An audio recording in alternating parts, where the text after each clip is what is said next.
Okay, adequate notice of this meeting was provided by sending such notice to the Asbury Park Press, the Middletown Patch, and the Middletown Township Public School District website, and the posting of such notice at the August T. Minor administrative offices and each elementary, middle, and secondary school in the district. Roll call. Mrs. Caminetti. Here. Mr. DeFranco. Here. Mr. Donlin. Here. Mr. Dymo. Mr. Little. Mrs. Minions. Here. Mrs. Wright. Mrs. Stella. Here. Mrs. Rogers. Here. I need a motion to go into executive session for matters of, settlement agreements and personnel. So moved. Second. All in favor? Aye. Opposed? Abstentions? So.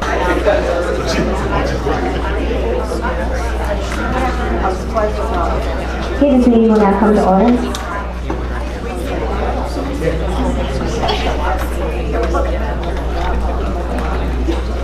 Wait, I have a little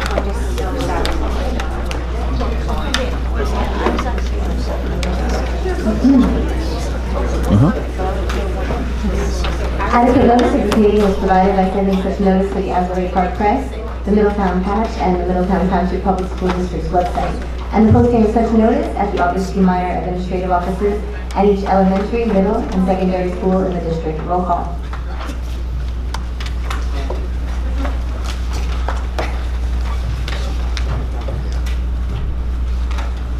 Mrs. Caminetti.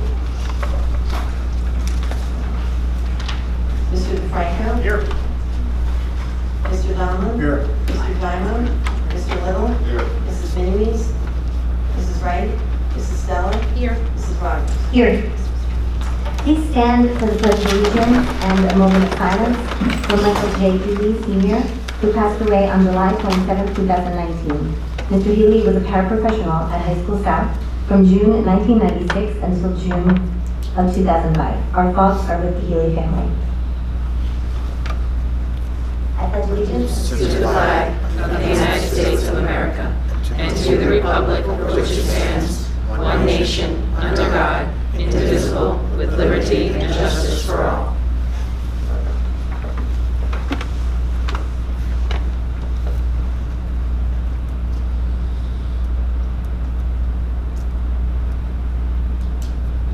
Thank you.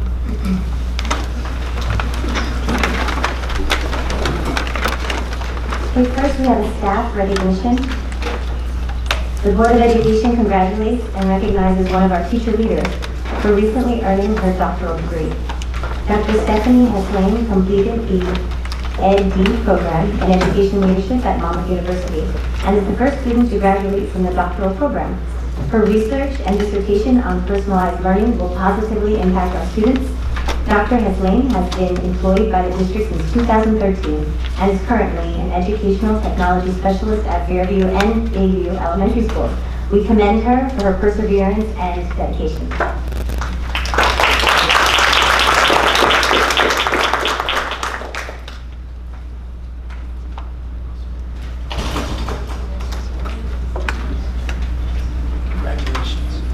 Dr. Hesline is going to do a brief presentation to show how her research has impacted Middletown Township Public School District at this time.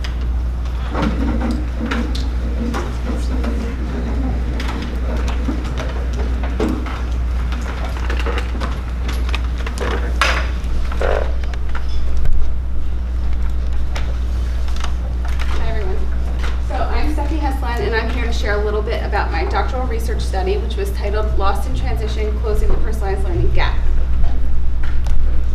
I want to give a sincere thank you to the Board of Education and to administration for allowing me to conduct this research study and provide data that will help impact teaching and learning in Middletown, so thank you.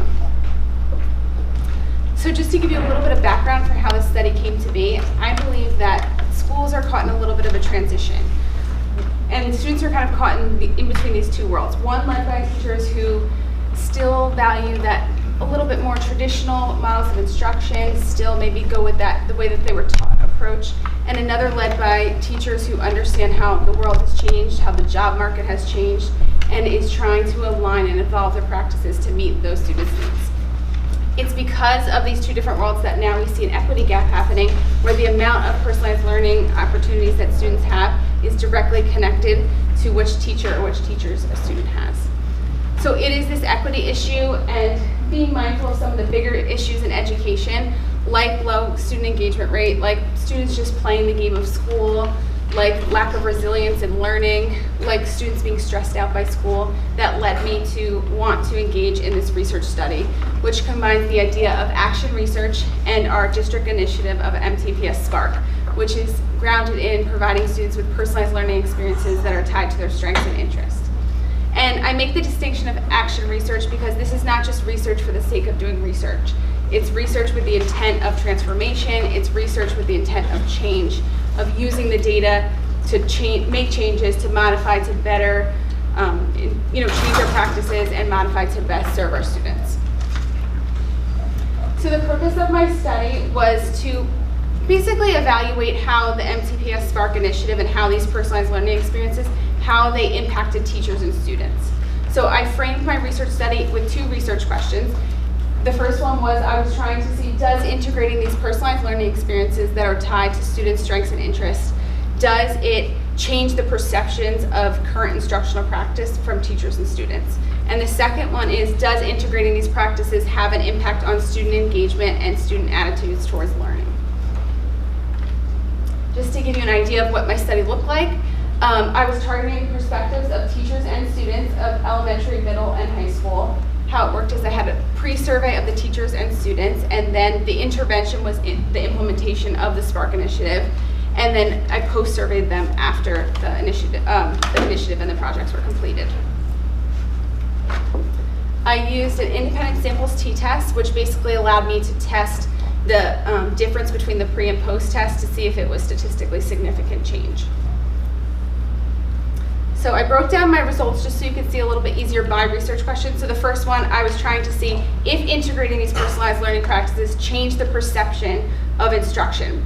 MTPS Spark initiative is something that is usually just a small part of the time spent at school. So how can integrating these practices in that small time change the perception of instruction?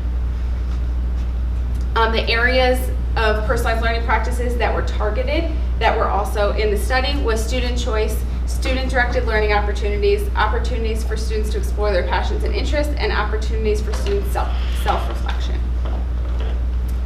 So the first interesting piece of data from my study was the pretest, because it showed a huge variance that kind of exists between the teachers. So if you look, these are the different domains. Teachers were basically asked to rate themselves from very low to very high of the level of these different instructional practices that they perceived that they were incorporating. And as you can see, there's teachers who rated themselves as having higher, very high levels of these instructional practices, and teachers who rated themselves as having lower, very low levels. The same kind of trends were evident in the student side of things. Again, there's students who agreed or strongly agreed with these, that they were getting a substantial amount of these different practices, and then there were students who disagreed or strongly disagreed. So it's this variance between the different responses of the teachers and students that shows that there is a gap here, and it is an issue of equity, because there's students who are getting potentially some higher levels of these practices and lower levels. However, after implementing the Spark initiative and after implementing these personalized learning practices, there was a statistically significant increase in every single one of these areas of the perception of instruction. And that goes for teachers and for the student side of things. So that means that more teachers were including more of these instructional practices, and therefore more students were feeling and perceiving that they were getting more of these instructional practices. And just kind of tying into the action research part, this was something that was important for that, because I asked teachers to identify some of the barriers and challenges that prevented them from potentially integrating some of these practices in both student-directed learning and opportunities to explore their strengths and interests. There's a pre and post test for each one for the teachers.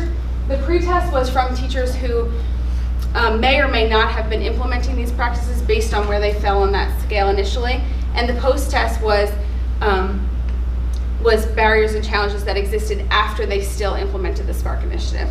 So you could see, there's time, standards, and curriculum as some of the prevalent themes, and then on the post-test, you see time, choosing topics, teacher support, home variables, things like this. So this is data that allows us to now look at this and say, okay, here's things that we need to do to move forward to support the teachers, to provide different professional development, to make sure that we're addressing these things and trying to remove some of these barriers that exist.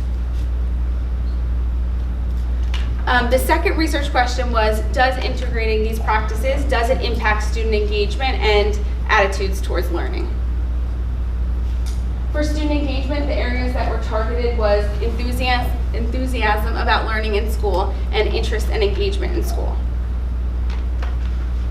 After implementing these personalized learning practices, there was a statistically significant increase in both of these things. So after implementing the Spark Initiative, students were perceiving to have more enthusiasm about learning in school and that they felt more interested and engaged in school.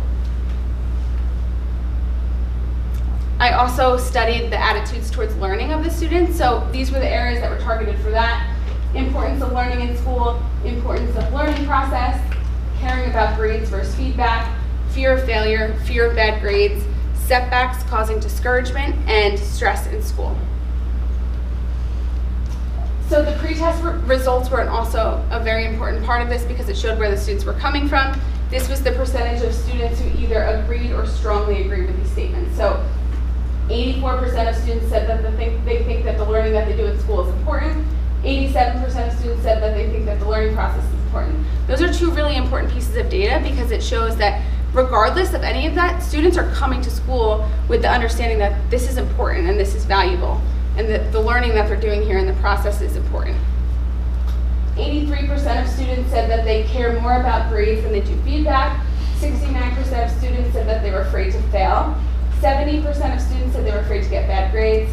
75% of students said that setbacks do not discourage them and they don't give up easily. And 58% of students said that they feel stressed in school.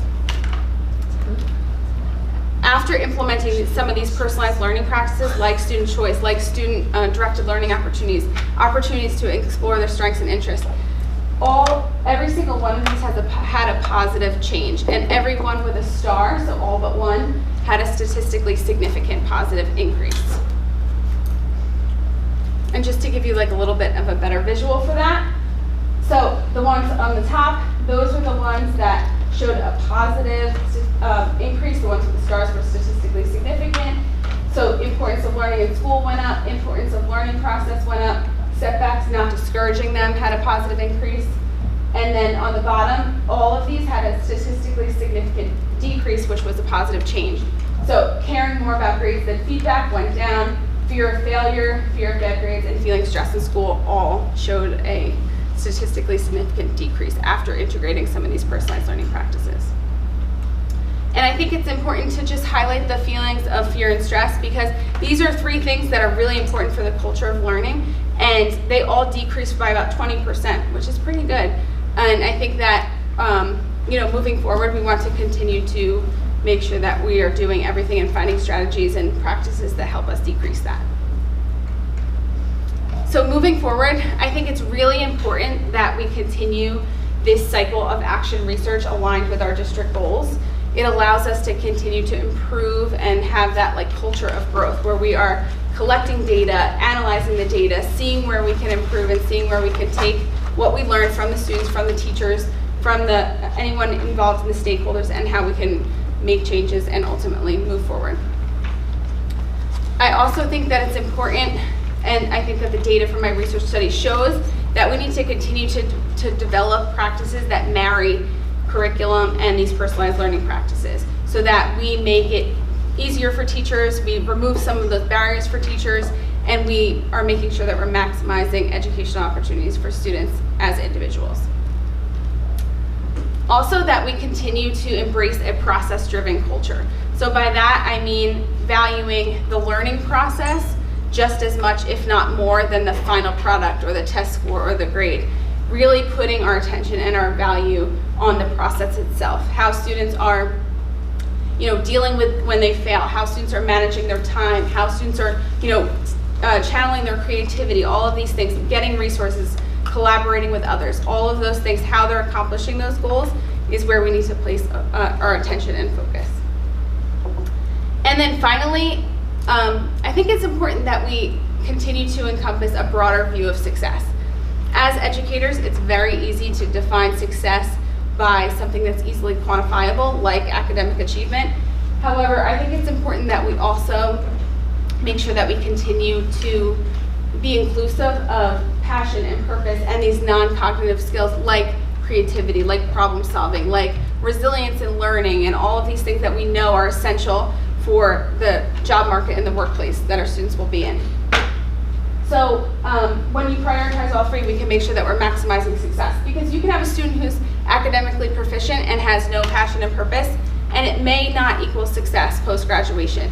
Or maybe you have a student who's academically proficient who has not really sat and developed some of those essential learning skills that we know are important, and again, it might not equal success. But if you prioritize all three of these, regardless of the academic proficiency that a student is leaving with, they are also leaving with a standard level of passion, standard level of purpose, and a standard development of these really important learning skills that we know will help make students successful, all of which they will have acquired through Middletown Public School education. So that's all I have for my research right now, but I want to thank you for allowing me to do this research and allowing me to share it with you today. Thank you. Thank you.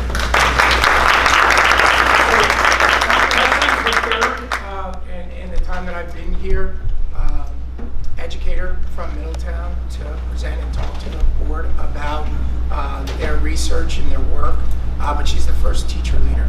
And I think first of all, this research is very important and central to what we're doing in our work in the district, and I'm grateful to Dr. Hessline and a lot of other teacher leaders who are working not only to be the best educators they can be, not only to study the latest research, but actually participate in the research.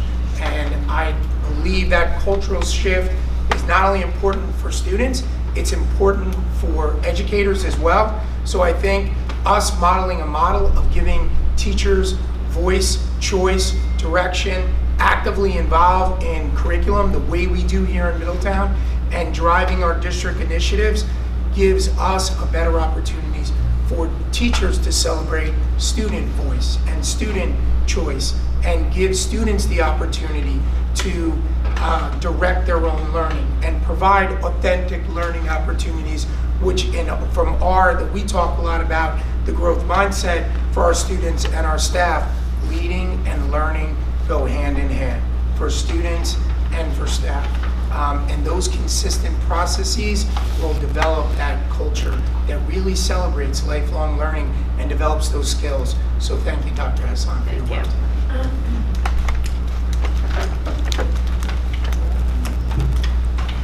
Okay, moving on to our presentations on the food services program with Jessica Ritz. Yes, we have our food service district manager, Jessica Ritz, and she's going to be giving us a recap of last year and what we're looking forward to implementing for next school year as far as our food service program goes.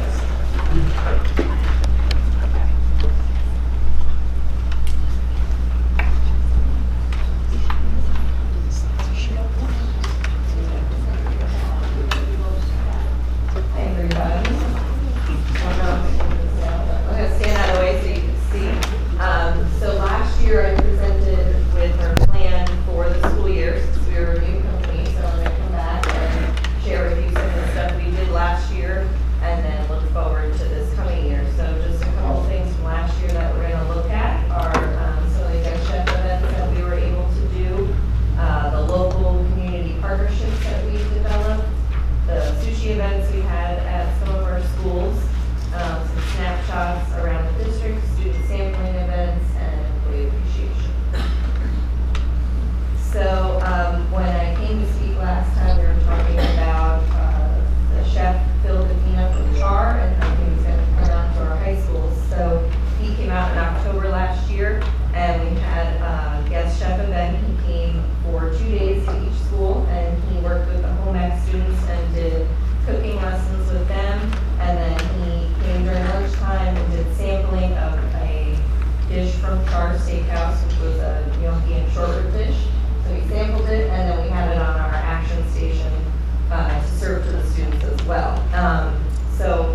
him and us to interact with the students. He brought gift cards as giveaways to the kids to Charter Steakhouse, so it was a fun event. Another guest chef that we had was at High School South. It was High School South's history teacher, Mr. Lightbody. So we worked with him, and he came in with his class, and he had a week-long event where he prepped, he cooked in the kitchen. The kids came in. That's all them at the bottom making his famous meatball dish, and then he served it during lunchtime on our action station, which, kids, I've never seen kids so excited about meatballs, but like their history teacher was serving them, so they were excited. And then at the end of the year, we worked with Brennan's, which they have the deli in Roxton, but then they opened one in Middletown. So their chef, Brian Hans, came to both high schools, and we made one of their signature sandwiches, and he came and sampled it out to the kids, and again, did giveaways and gift cards if they all wanted sandwiches. So it was all, fun stuff that we got to do, but it was also a good way to see what kids like and incorporate some new stuff into the menu too. So some of the local community partnerships. So Two River Gourmet Mushrooms is Casey Sullivan is a marine science teacher, High School South, and he is an owner of this company.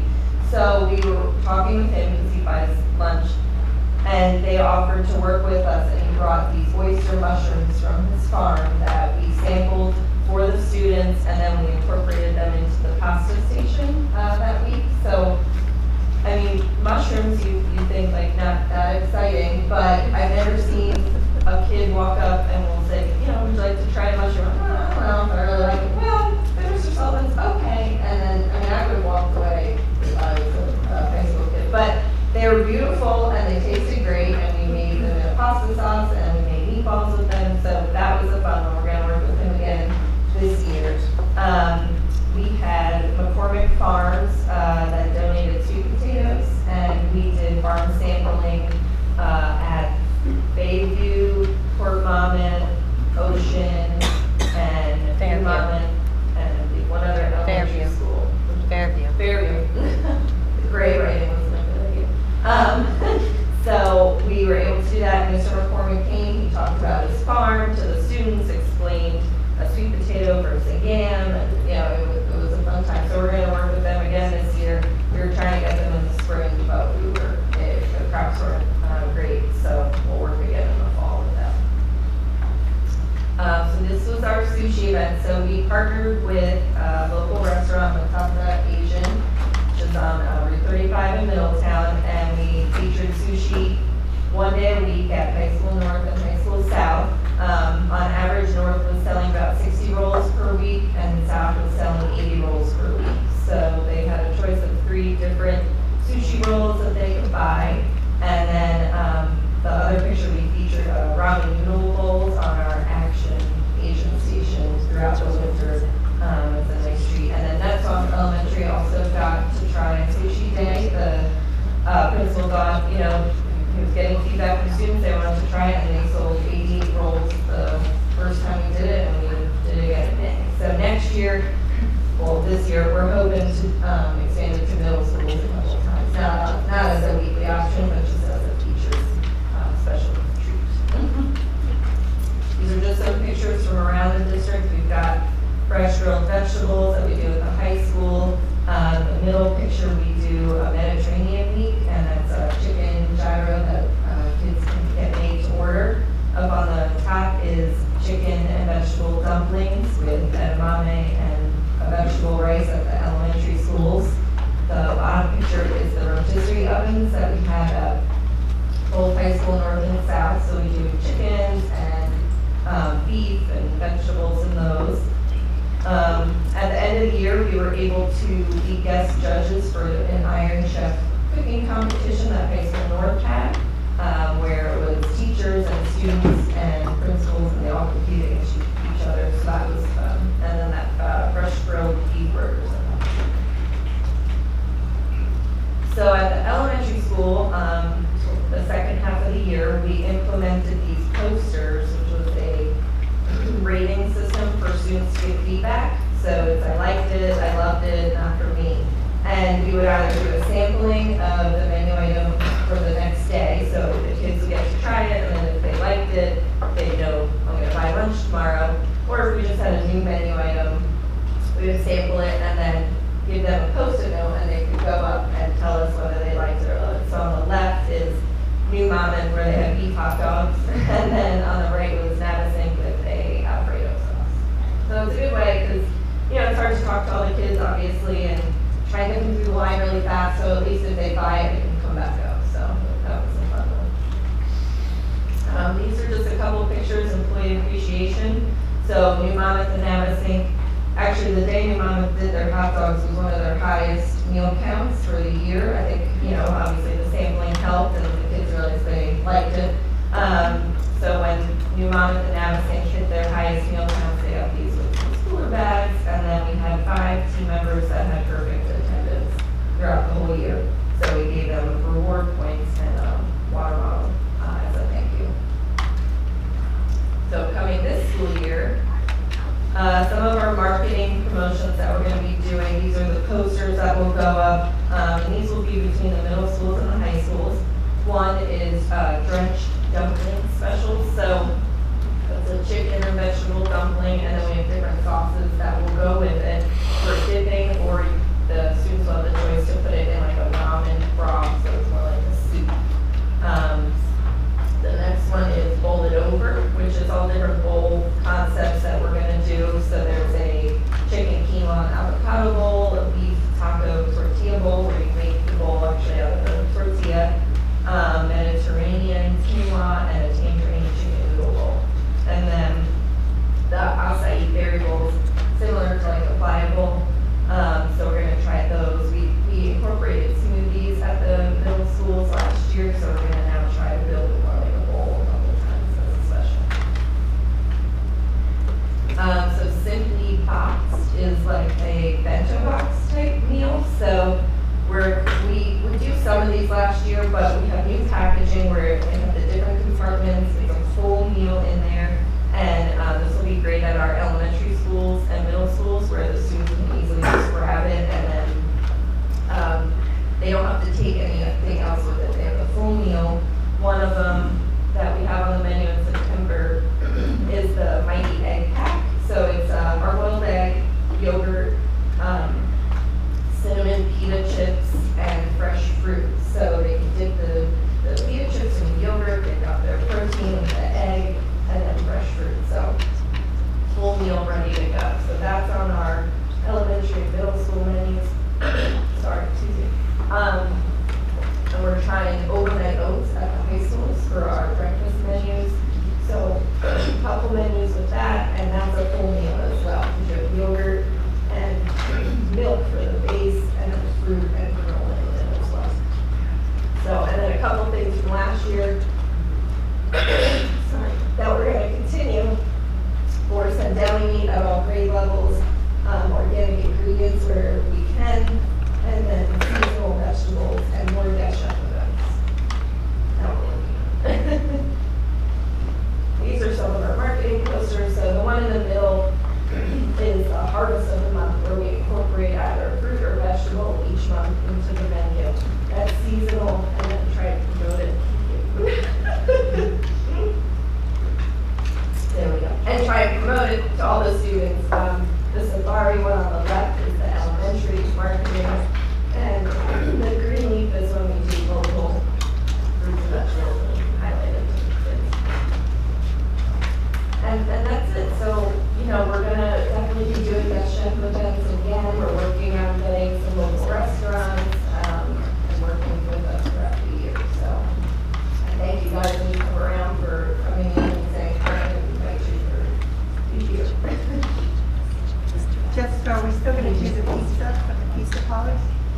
Yes, we're still going to do local pizza and local bagels. Pizza and bagels, and then the sushi as well. Don't let my voice hinder questions. Anything else? Thank you. Thank you. Thank you very much.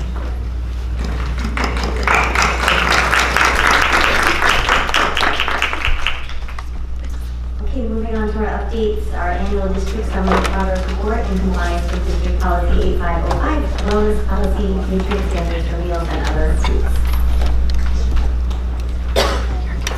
I'm going to ask you to take one and pass it down. I have hard copies for the board. So each year, in accordance with our policy, we do just make sure that the board is aware of the activities that we're doing at each level, elementary, middle, and high school, as in specific categories: nutrition, promotion, and education, physical activity, and what we do to promote these things with the students and raise awareness and activities that take place. So at the elementary level, under nutrition, promotion, and education, there are schools that have gardening committees that plant vegetables.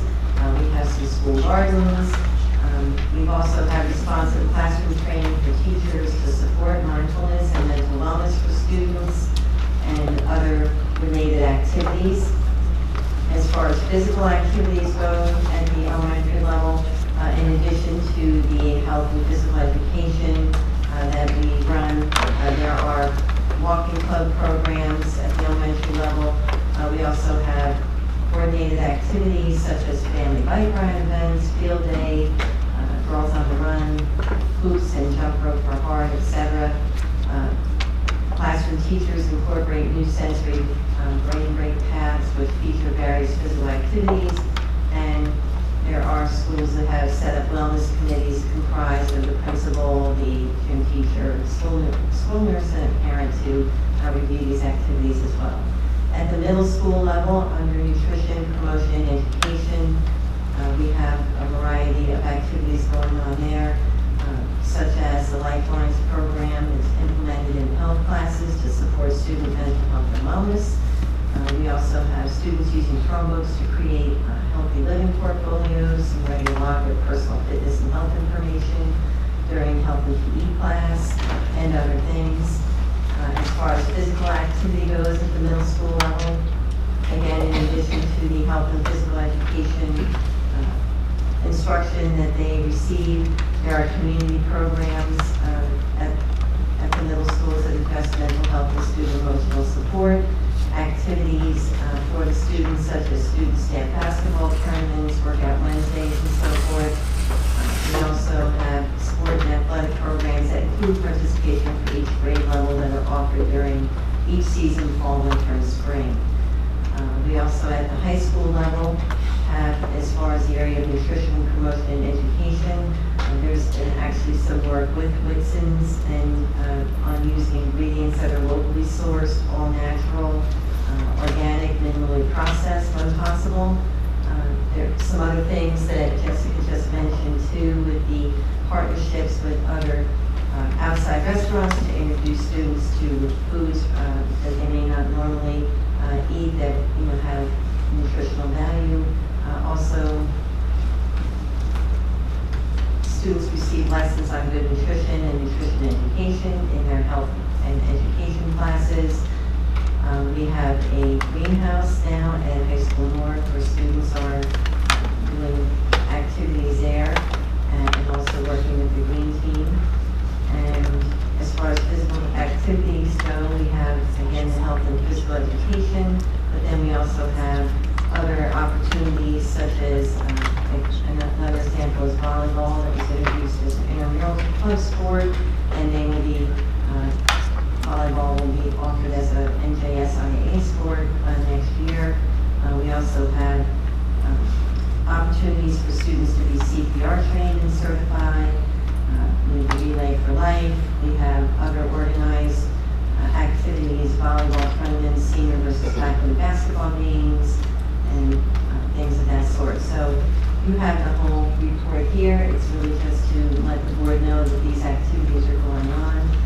And we do work in partnership as much as we can with Whitson's has been a support in the schools and other community organizations to do these activities. Can you explain more about the Code Blue team?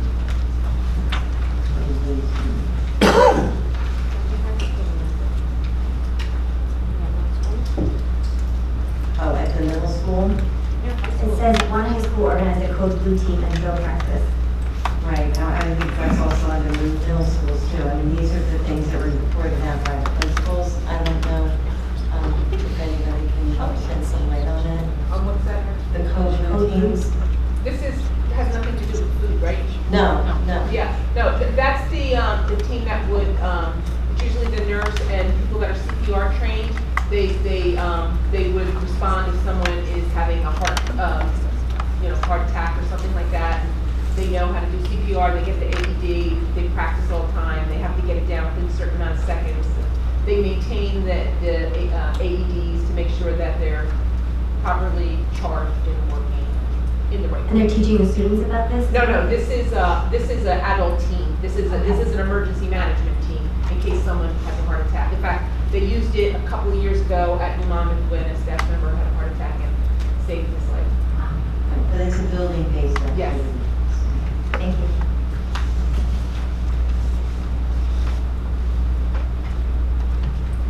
That's all. That's it.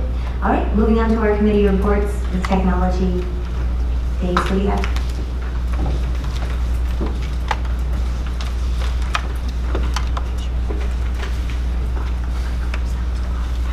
Good evening. I had some updates for the board since last month's meeting on summer projects. I'll start with tech hubs. One of the projects we had were implementing tech hubs in our K-2 population in classrooms.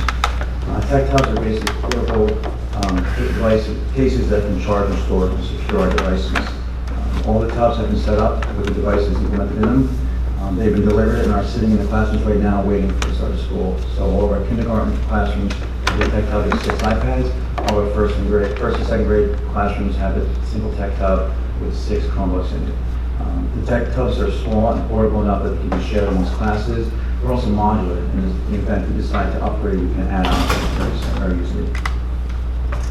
Second item I have tonight is our Windows 10 migration. All district PCs, with the exception of central administration and some other administration PCs, have been updated to Windows 10. This project was facilitated by or necessitated, I should say, by the end of life of Windows 7, which is coming in January. Due to the drastic change from Windows 7 to Windows 10, we have provided some documentation, actually created videos as well, that will be on our website that we'll share with staff. So for those that aren't too familiar with Windows 10, they'll have a head start with that. This summer we rebuilt 3 computer labs in high school north and south. We only software and advanced hardware to run the curriculum for our photography and aeronautics classes. The computers are obviously much more advanced than other ones because the software necessitates that. Chromebooks, we again are moving forward and continue with our Chromebook 101 initiative. 6th grade Chromebooks were distributed during orientation starting today. 9th grade Chromebooks will be starting distribution tomorrow. As you see, they're already lined up back there, ready to go. Security policies. This year we will be implementing a BYOD in the high schools for high school students. To facilitate that, we had to implement some additional security network policies to allow them on our network to protect them as well as to protect us. That has been all put in place, so we're ready to begin that. Interactive flat panels. Over the course of summer, we're continuing over the next few days, 56 new interactive flat panels are being installed across the district, across all 17 schools. These flat panels are state-of-the-art and are light years ahead of smartboard technology that we've been using for the past years. Many of the boards that were replaced were poorly functioning or even severely outdated at this point. The installation is moving along, and it will continue until Friday. Finally, one last thing I'd just like to note, I'd like to publicly thank our interns that we had this summer. None of them are on computer. 3 are actually at college already. The others are getting ready for it. Not orientation, but getting ready for school, so they didn't make it. But I'd like to thank Kate, Mary, Tyler, Nicole, Isabella, Luke, and Ben. They've all been a tremendous value to this district this summer. Every one of the projects I mentioned earlier, they had a part of it in one aspect or another. And without their support, the Windows project would have not have been included on time. Any questions? I do. On the bring your own device, is there any liability to the district? No, we're in the process of putting a policy together. Just in addition to our Chromebook policy, that's going to state that we are not handling the devices. Our complete responsibility will be to attach it to our network. And at that point, we will not maintain any personal devices. So,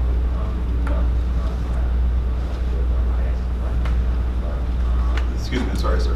This is not the public comment question part. You can ask your question later. Thank you. So what about if the device is stolen or damaged, obviously, they're handling it, but what if it's stolen? It would be no different than if a student's personal cell phone is stolen at this point. One of their own devices at this point as well. And the parents will know this is optional. It is Because a lot optional. of the kids will tell their parents that they have to. Yeah, have we, their own device. when we create the policy and start allowing implementation of it, we will advertise it as such. Where do you find that the kids are, what section of kids are looking to bring their own devices? Is it at high school? It is a high school students. Will save, oh, sorry, cost saving down the line, I'm sorry, if we keep this. Do you think down the line it'll end up as a cost saving measure possibly? Absolutely. I know in some Actually, districts it is. it wasn't cost savings actually in this year's budget. The way we budgeted this year is we had the one-to-one with those resources that will be able to return to us once the BYD goes in place, can now be reused in other educational areas. So they have to buy a Chromebook or they can buy something else? They'll be able to bring a Windows device, a Chromebook, and or Mac. Now there are restrictions of what they can have on that device? Yes, So it's going to have the minimum of certain software specifications. So for instance, a Windows device will have a minimum of Windows 10. Apple will have a Mac device will have Windows, the latest Mac OS. The only other specifications we will require that they have some type of antivirus or anti-software, anti-malware software. That's my last question in terms of other things they introduce to their machine that could come, I know they have to probably log into the district, log into their account. But if they have other things on that computer, do we have as much control over it as we do the Chromebooks we have now, right? Because the Chromebook now you can't really do it without the district knowing. The security policy we generated and created over this summer prevent that from happening in the sense that they will be on their own network. They will have a strong account and they will have no access to any of our internal devices, so that they can't infect any of our equipment or any other devices on the network. And will there be district devices available to them if they decide to bring their own in sometime during the year? Absolutely, we have Something spare happens? pools now just for, when someone breaks a Chromebook or forgets it at home, we do have spares available. Just read where, I believe over in Long Island, the school district was held hostage by hackers for $100,000. How is our software being monitored to ensure that we're not being hacked or, Well, you're never 100% safe, but we have software and equipment in place. Not to go into too many details, we have a new firewall that's been in place, and we have what's called ATP on it. It's called Active Threat Protection, which is updated every few minutes. It's constantly scanning everything that's coming in and out of our district, and if it finds something that's considered malware, what it does is it shuts down that port or shuts down the device. Just to sort of glom on to Mike's line of questioning, I know a lot of these attacks that come into school districts, hospitals, municipalities come in through social engineering. So a person gets an email that looks legit, they click the link or they open the attachment, and then the Russians have it. So I guess my question is there training going on with our employees, with the teachers, reminding them, not to open up, the attachments, not to click on links, like what's being done on that end besides the electronic safeguards? We really attack it from the electronic side of it, where it prevents it, even if something is clicked, it is caught even on its way out before it has a chance to infect anything. As far as educating the social thing, we've sent out emails, we've never really put too much advance to it. We do send reminders. If we do see a threat come in, we will then send a reminder email to remind others that just please ignore it or delete it or contact us if there's any concern.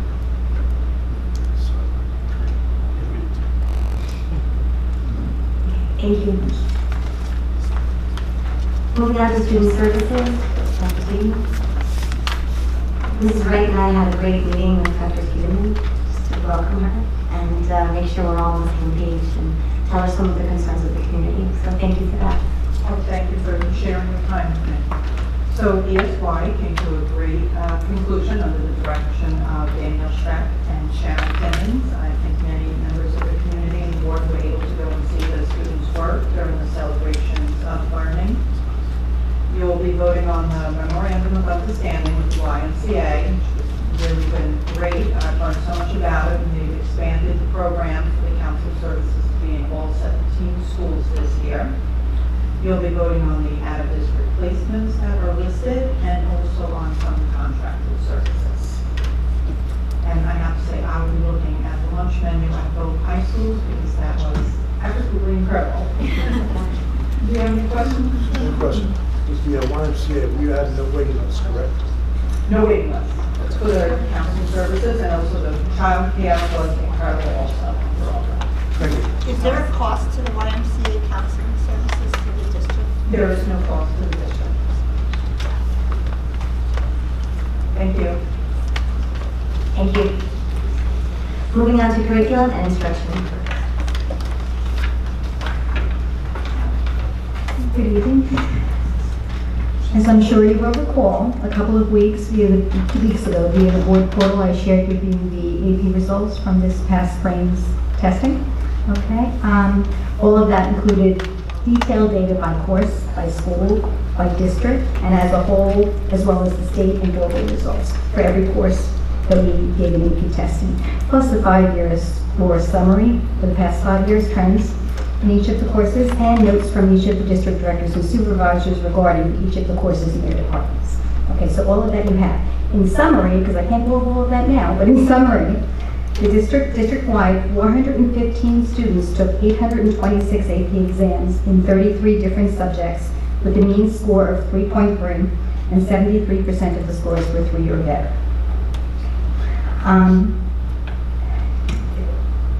District directors and supervisors do plan to discuss specific performance data in the courses they oversee with the teachers as appropriate when school reconvenes. Some of them have already started doing so, of course.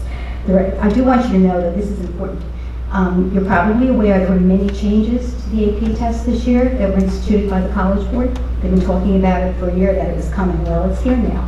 And that includes, for example, a lot of new resources for teachers and students to use, including something called the AP Classrooms, kind of similar to Google Classroom, that is from the College Board, that they'll be using. And there are new processes in place. The biggest, most significant change is that students are now going to be required to register for their AP tests in the fall by October 4th. That's early. So they have to make a decision early on whether they, and this is the College Board, this isn't us. This is what they're doing. They piloted it in some schools, apparently throughout the country, and now they're doing it with everybody. What happens if they register and they want to withdraw and they withdraw? There is a fee that you're charged for an unused test at the end. So instead of whatever it is, 90 something, it becomes 40 something, but hopefully that won't be the case. You know, that is their intention. And I also want to remind you that the district also made a change with regard to AP tests. Besides the changes from the College Board that I just mentioned, for example, the district also made one change with regard to 9th and 10th graders effective this year, depending upon what credit they'll get, whether it be college weight credit or honors credit, if they take the exam or not. So it's probably good timing to be doing that, considering the College Board changes. Does that sound familiar? Okay. You remember all the discussion yet? Yes, and Margie, there's no exception to the rule if they want to sign up after October 4th? This is the first year the College Board has done this, so I don't know where if they're gonna change their minds or what's gonna come out, because they're just spreading this across the whole country now. So that I have sat through 3 webinars now, 2 hours long each, about all the changes to the College Board AP this year. And they didn't say anything about any exceptions yet. But again, this is their first year implementing it. When they get feedback, I don't know if something will change, but it doesn't look that way at this point. This is around the country. Nationwide. I know, it just No, doesn't I'm seem fair asking, to I kids, don't- yeah. I mean, there's a lot going on at the beginning of the school year, a lot of things to decide, it's kind of early, October 4th is early. Yes.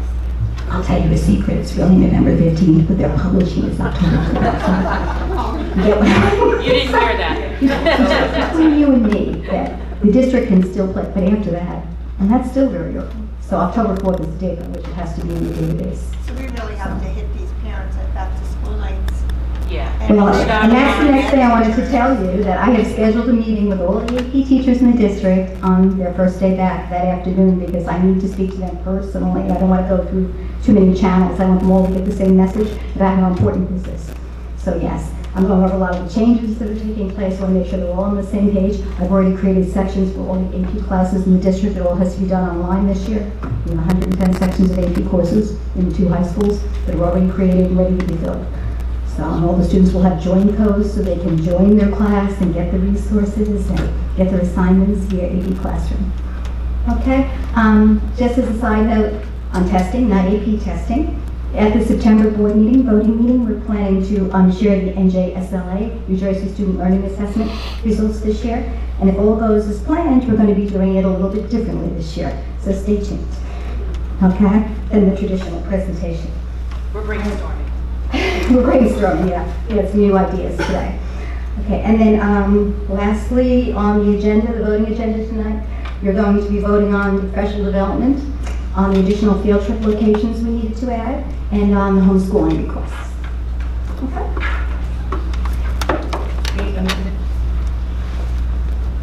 Moving on to facilities finance.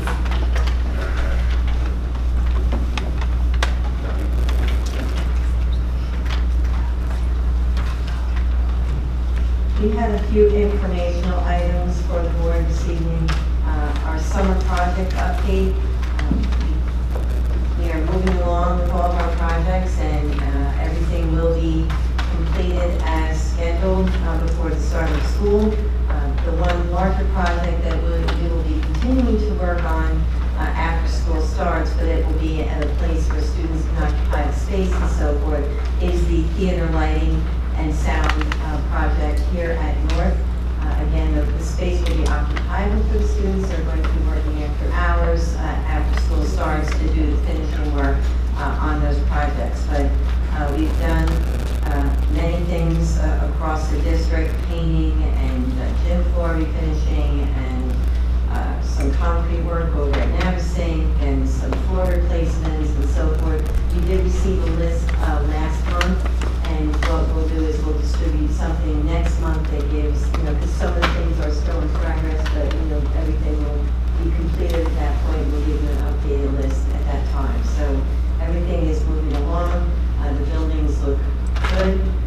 The custodian's been busy cleaning, and we've got a lot of positive feedback from the principals. We had principal meetings over the last few days, and they've all been very happy with the work that's been going on in the building. So we're actually at the point now where we have to start thinking about what we need to be looking at for next year. We're finishing this up, but we're going to be starting to think about next year's budget very soon. So that's an update on that. There is an item on facilities that you'll see on the voting agenda, which is actually the rejection of a bid. We just wanted to update the board. We had included in the budget a rebuilding, repair, recertification of the challenge ropes course at South for this year, because it was in need of that work. We put a bid spec together, put it out to bid. Unfortunately, we only received one bid, and the bid was significantly over what we had budgeted. When we put the budget together this year, for this year, we had received an estimate, based upon the work that needs to be done, of between $50,000 and $60,000, somewhere in that range. Unfortunately, the bid came back at $130,000 plus, and actually with the things that were added in that had to be done, really the total was approximately $146,000. So again, significantly over what we had budgeted. So, we're trying to figure out how we can approach this. We're going to be making some modifications to the bid specs, whether it's timeline or maybe some other things that we can do to hopefully encourage more bids. And we plan on rebidding the project very soon. We'll be opening up those bids then. Hopefully if it's closer to the budget, we will be able to award it. If it's not closer to the budget, we're going to have to evaluate how we're going to be reallocating the funds to cover whatever the bid comes in at, but we are trying to lower the cost by rebidding it. We will be arranging the curriculum to accommodate for the fact that this work will not be done for the fall. We've already spoken to the administrators involved, and they're going to be switching some things around between doing things in the fall to the spring and so forth. So we are going to be doing that, but we are going to be rejecting the bid based upon exceeding the budget and trying to rebid it. Mike, do you have a question? Did you have a question? you addressed the question I was thinking about. Is there a safety concern that need to be? Yes. Right, but you're already addressing that by changing the curriculum and not allowing. We won't be, right, we're not going to be allowed to use those components until we get the work done. Okay. I have a question. Yes. Who gave us the estimate? It was a company that actually does that work. It was actually the same company that put in the bid, but I guess. That's what I wanted, the same company that put in the bid. Gave us the estimate of 50,000, put in the bid 100 and something. There and some of the things are probably affecting this bid. One was the timeline, we wanted the work done quickly, so, if we spread it out and don't, all schools want work done in the summer. So a lot of times you will pay more for work in the summer than if you do it basically off-season for this type of work. Is off-season the school year? Well, right, because everybody's trying to get And it we're done talking about for the the roads, opening of those are school. those things that they climb out. Right, Those right. towers. Right. Another thing that is impacting the bids that we have to work, there's a requirement that was put in place at the end of May of this year. So that would have been after we got these estimates and so forth, that there's some additional hoops that have to be jumped through for contractors that want to bid on these public works contracts, in New Jersey. So without getting into too much detail, we did get some feedback from some companies that they didn't want to have to do all these things unless they knew they were getting a bid. Unfortunately, the way the law reads is they have to have it in place in order to bid. So it's not you get the work, you then do the requirements, you have to have the requirements done. So we have to work through some of these things, so we're going to rebid it, and hopefully we'll get some better pricing. But we may still be looking at a situation where it's more than what we budgeted, and we're going to have to accommodate for that. When you rebid, I don't know if you can say this now, but we're going to again look to do it during the summer months? No, we're going to look to do it this, During the fall, so we can have it ready for the spring, right? Okay. Right, yes. Is that course protected from anybody trying to climb it or use it? Like at off hours? Yeah. I mean, I've never seen anybody climb those ropes off hours, but just That'd be the curiosity. first time. If it's a safety issue, have we done anything to secure anybody approaching it?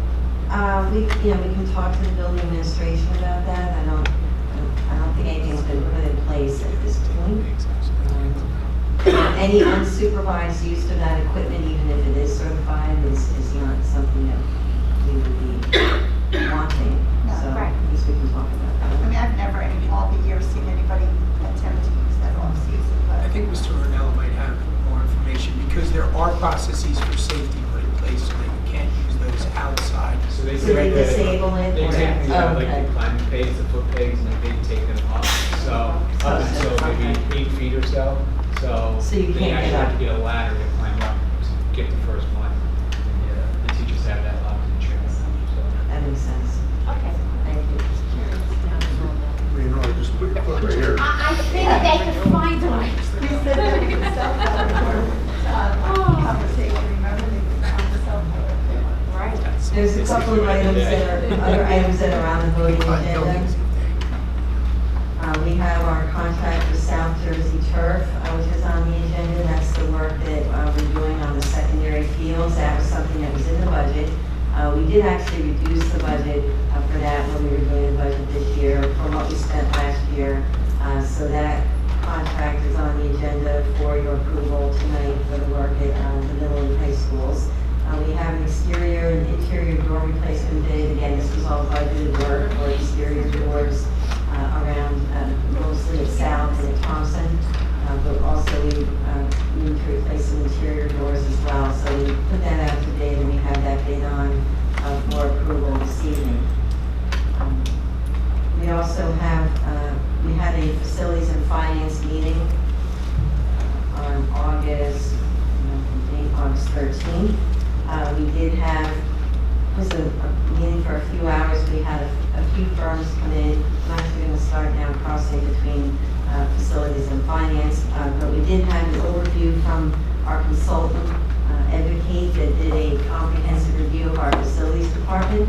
He briefed the committee about what he observed as far as the operations and how things are being handled there, and some of the recommendations that he made to improve things. So we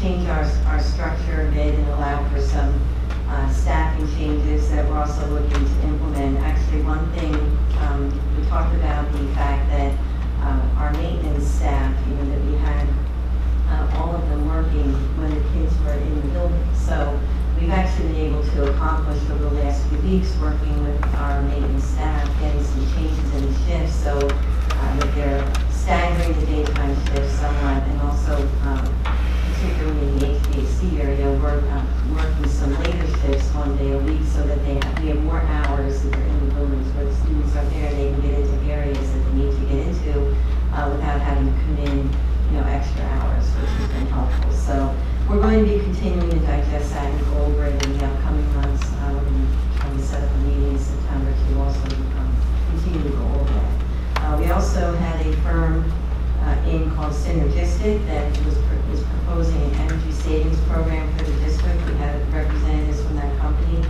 The focus of that program is to employ the company that would come in. They would deploy an energy manager to the district that would review how our equipment is operating, how some of the behavioral things around the district, and try to give us recommendations to save energy consumption, which then would reduce our costs. So what they do is they calculate or project how much they feel that they could save the district, and netting out any costs that they would incur, such as the energy manager and the software that they would use to track it. They would propose then to have the savings that they would share with the district on a 50-50 basis. So we would reap half the savings, they would reap half the savings. So the committee was interested in that, and that's something that we're going to move forward with, and we would be putting a contract with them on a future agenda. It's not on a voting agenda for tonight, but we're going to talk about that on of our September meeting. Of the way this meeting was structured, we had a few different firms coming in, and we received a lot of information, and now the committee has to go back and have discussion on it. So that's something we're going to be looking at as well. Amy, didn't we do that once before with the energy consultant? We just completed an ESIP program, which was really facilities work. That was the lighting, it was HVAC work. This is not really purchasing equipment and things of that nature. This is, for example, they will go around and make sure that the equipment is cycling correctly, that it's shutting down when it should, that it's ramping up when it should. I mean, we do have controls on a lot of these, but they try to give you optimal settings and making sure that the mechanics are actually working the way they should in order to be saving energy. They may also be looking at, for example, if you've got one wing of your building that's being used at a certain time in the evening, and the whole wing is lit for some reason, maybe trying to make adjustments to save on the lights being on.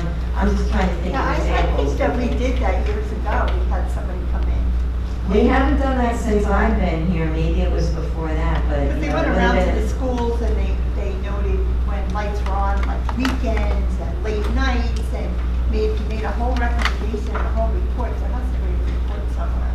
Well, if there is a report, it's probably over 10 years old at this point, so it wouldn't be a bad idea to take a look at it. No, I'm not saying it is, but I know that there was No. a lot of recommendations made when we had a company come in years ago. There are other, a lot of other districts are utilizing this program and have realized savings, so it's something that we're looking at. And Because you do drive around on a weekend and you see schools, some of the schools are lit up.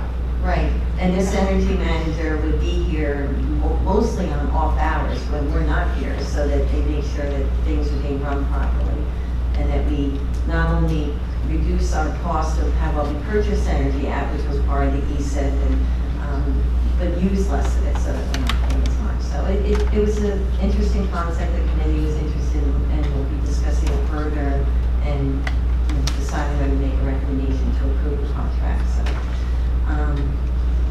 Just to finish up, I think that was all the finance, or the facilities items, and just transitioning into finance, going back to the committee meeting. We did have an update on our health insurance from Brown & Brown. As far as the transition, we had a 2-carrier change our prescription and our dental for this year. So we've been moving through that process. Of course, there have some issues and we've been working through them. It's never going to be totally seamless, but, Brown & Brown has been responsive to those issues, and it's been a small percentage of our employees at this point, so we've been monitoring those. We get updates on exactly, what the issue is. And some of it is that Benicard, which is our new prescription carrier, is going through their own process on a lot of the prescriptions, and it didn't just carry over what Horizon had approved, and they're not required to do that. They can ask for more information, they can get another report from the doctor, or just, basically making sure that that the necessity for that drug is still there, and because sometimes they find that prescriptions carry over and over and over. So that's been most of the issues that we've had, is people having to get more information and getting it approved, but going through a process with Benicard to do it. We also have been taking a look at our claims experience through June 2019. The claims are ticking up a bit, so we're monitoring that. So, we would be taking a look to see what some of the avenues would be, and when we look at our renewal for next year, to make sure that we minimize our costs as much as possible. They went through a few different models that we might be looking at as far as insured, and we always are looking at the option of possibly self-insuring or going to a health insurance fund and those types of things. So the committee got updated on that, and then we concluded that we would get another update in November, and we would have even more information at that time as far as our claims and how what types of things we might be looking forward to doing for next year. We also talked about getting an update on our long-range facilities plan. The state now is requiring everybody to get an update. We had updated the budget for our long-range facilities plan about 3.5 years ago, but had never done the entire plan update because the state was on hold with districts uploading it into a new web portal.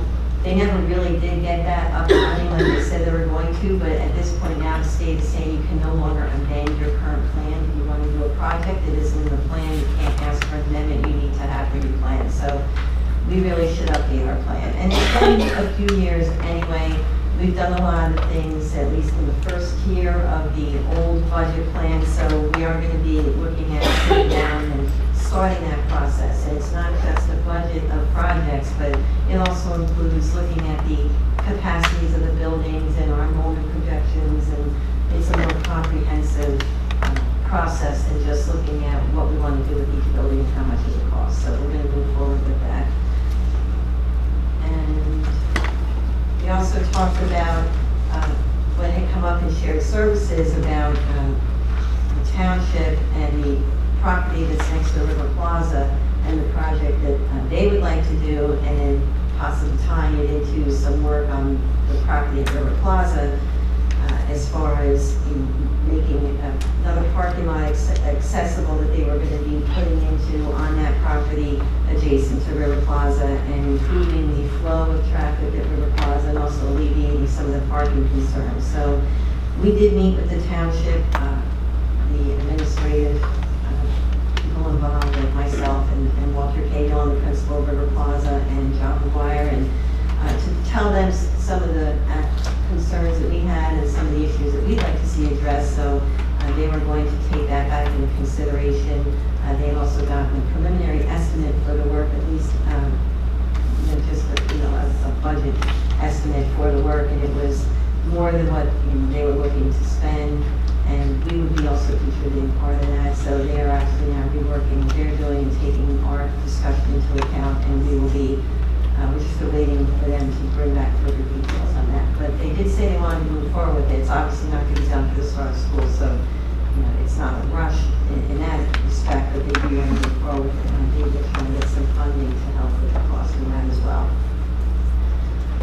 And that's really, we had a few other miscellaneous items, but nothing significant. We did talk about the fact that our homeless student reimbursement, just for informational purposes, actually went up this year about $30,000 between our 17-18 year and our 18-19 year, and it's really just an indication about how we have more of those occurrences within the district. I mean, when we have homeless students come in, we're responsible for educating them. We can apply to the state for reimbursement.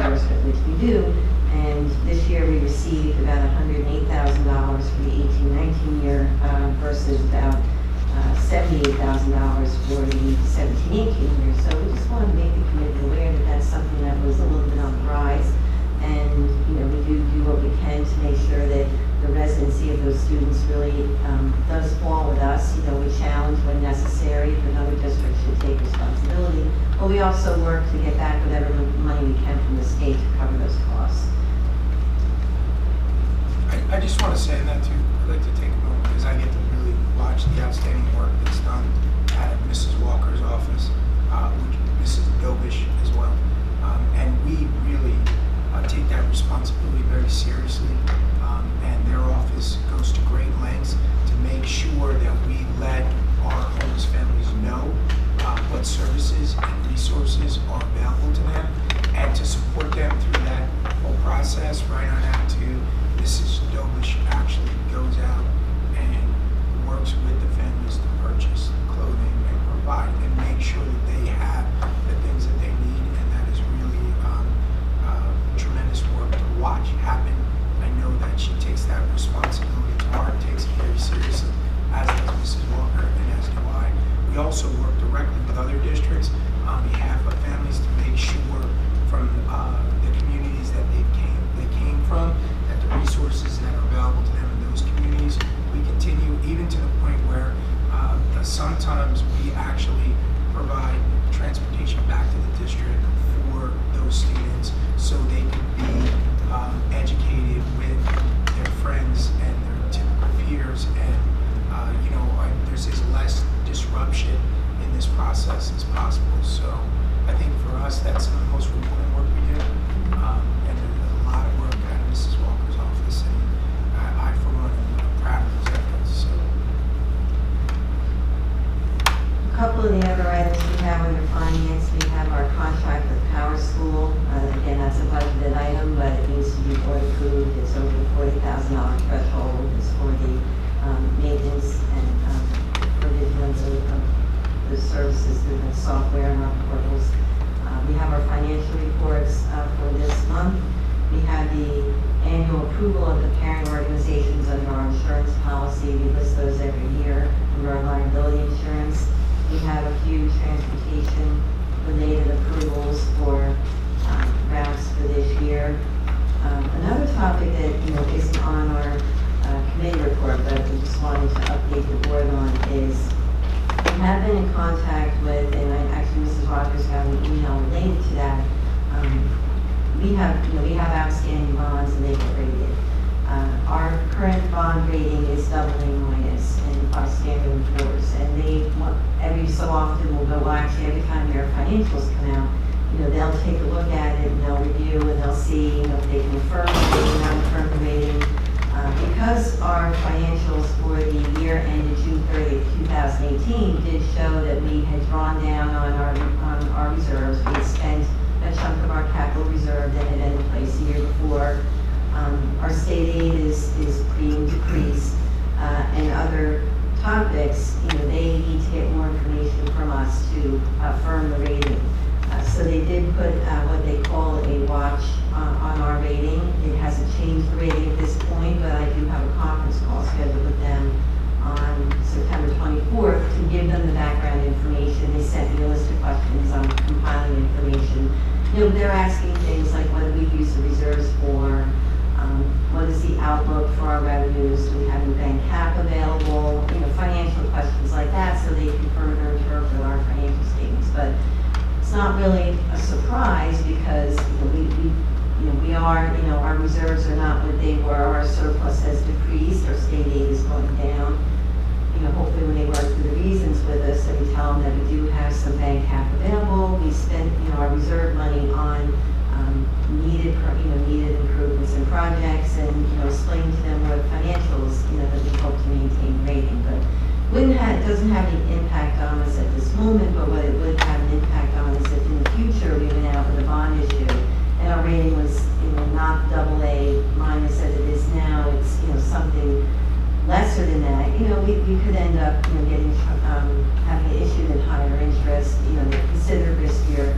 Nothing has changed at this point. We do have a conference call. I'll keep the board updated, but we just wanted to let everybody know about that. So, I think that's about it. Unless Mr. Little wanted to. No, it was at the S&P adding that. I have a question about educate, going back. I think he was just our food service consultant.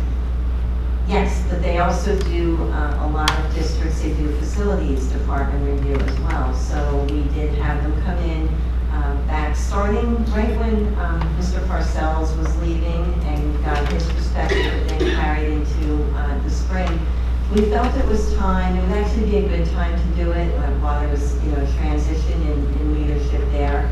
But also, to be quite honest, we're looking for any types of efficiencies and recommendations that we can get out of every area in the district. And so in the area of facilities, just as we did a few years ago in transportation, we had somebody come in and take a look at that operation. We thought it would be worthwhile to get an outside perspective on some of our operations to see where we can make changes to be more effective and perhaps more efficient. So, You said he had a few recommendations. What was he recommending?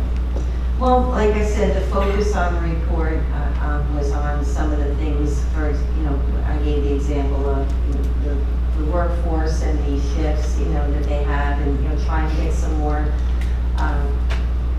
what they call wrench time in the buildings when students aren't there. We did talk about the fact that we could use more supervision on our night shifts, because many of our custodians work at night. I mean, about 2/3 of the custodians are actually in the buildings at night. And we need to work to find a way to get more. I mean, years ago, before I was here, I know there was a night custodial supervisor. That position was eliminated, I guess, during previous budget cuts. But we really could use more supervision at night to make sure everything's going the way it should. That was, I mean, there were some things about tracking time and material on work orders, which, we've already implemented a custodial supply tracking system, for cleaners and so forth, that would keep better track of that.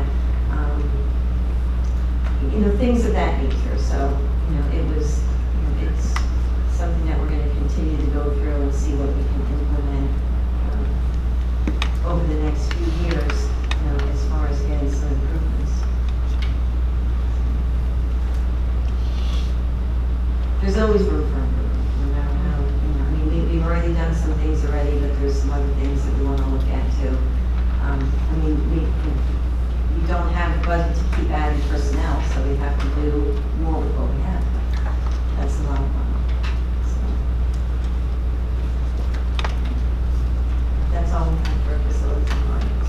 Thank you. Student activities?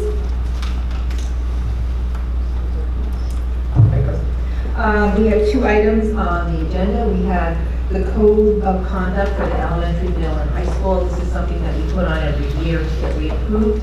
Our APs met a couple of times over the summer, and the changes that were made were mainly at the middle and high school level. The elementary code of conduct's just the same as it was. It's very general. There's a lot of leeway in there because disciplining a kindergartner and a 5th grader is different, so it's all situational. And there's not always discipline at the elementary level.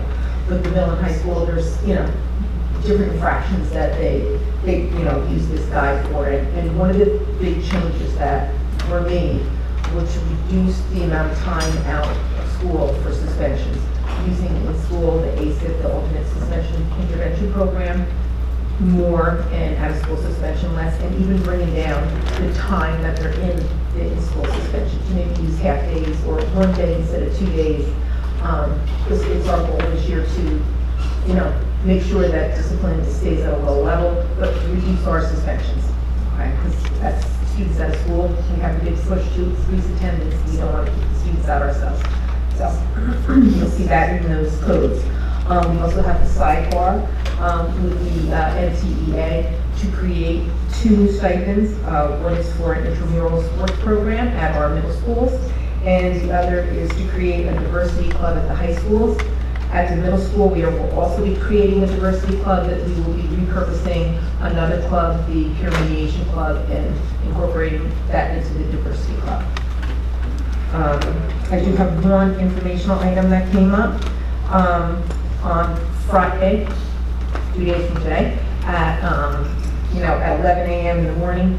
There will be an athletes and opioid presentation here at High School North. It's for our athletes that will be attending, but it's also open up to the community, so anybody that wants to come see it. It's the Monmouth County Coalition for Prevention that is doing the presentation. They actually did one on Monday at High School South. There was over 100 athletes there, and it was very well received. So we're doing it again at High School South, and that will be videotaped at High School South, so we can put it up there on the website for anybody who wants to see that. When did you say that is? That's Friday, I think it's at 11 o'clock, but yeah, Friday, 11 here. High school? High school North. And then South on Monday. North. And it's going to be video.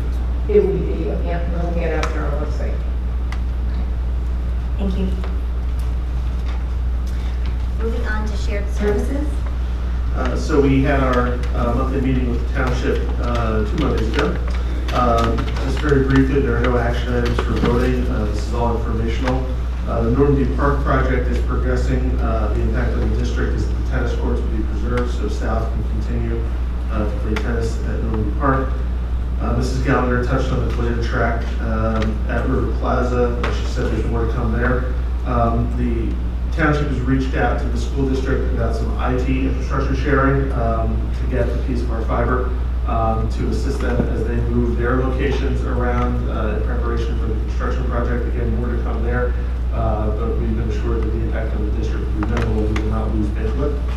I'm going to skip the big one for right now. I'm just going to go over, the township brought up that they are speaking with the Navy about all intersections in the township with Normandy Road, and that includes the intersection at Nut Swamp in front of High School South. We did bring up that that is a sort of a traffic nightmare, especially the fact that that is a timed and not,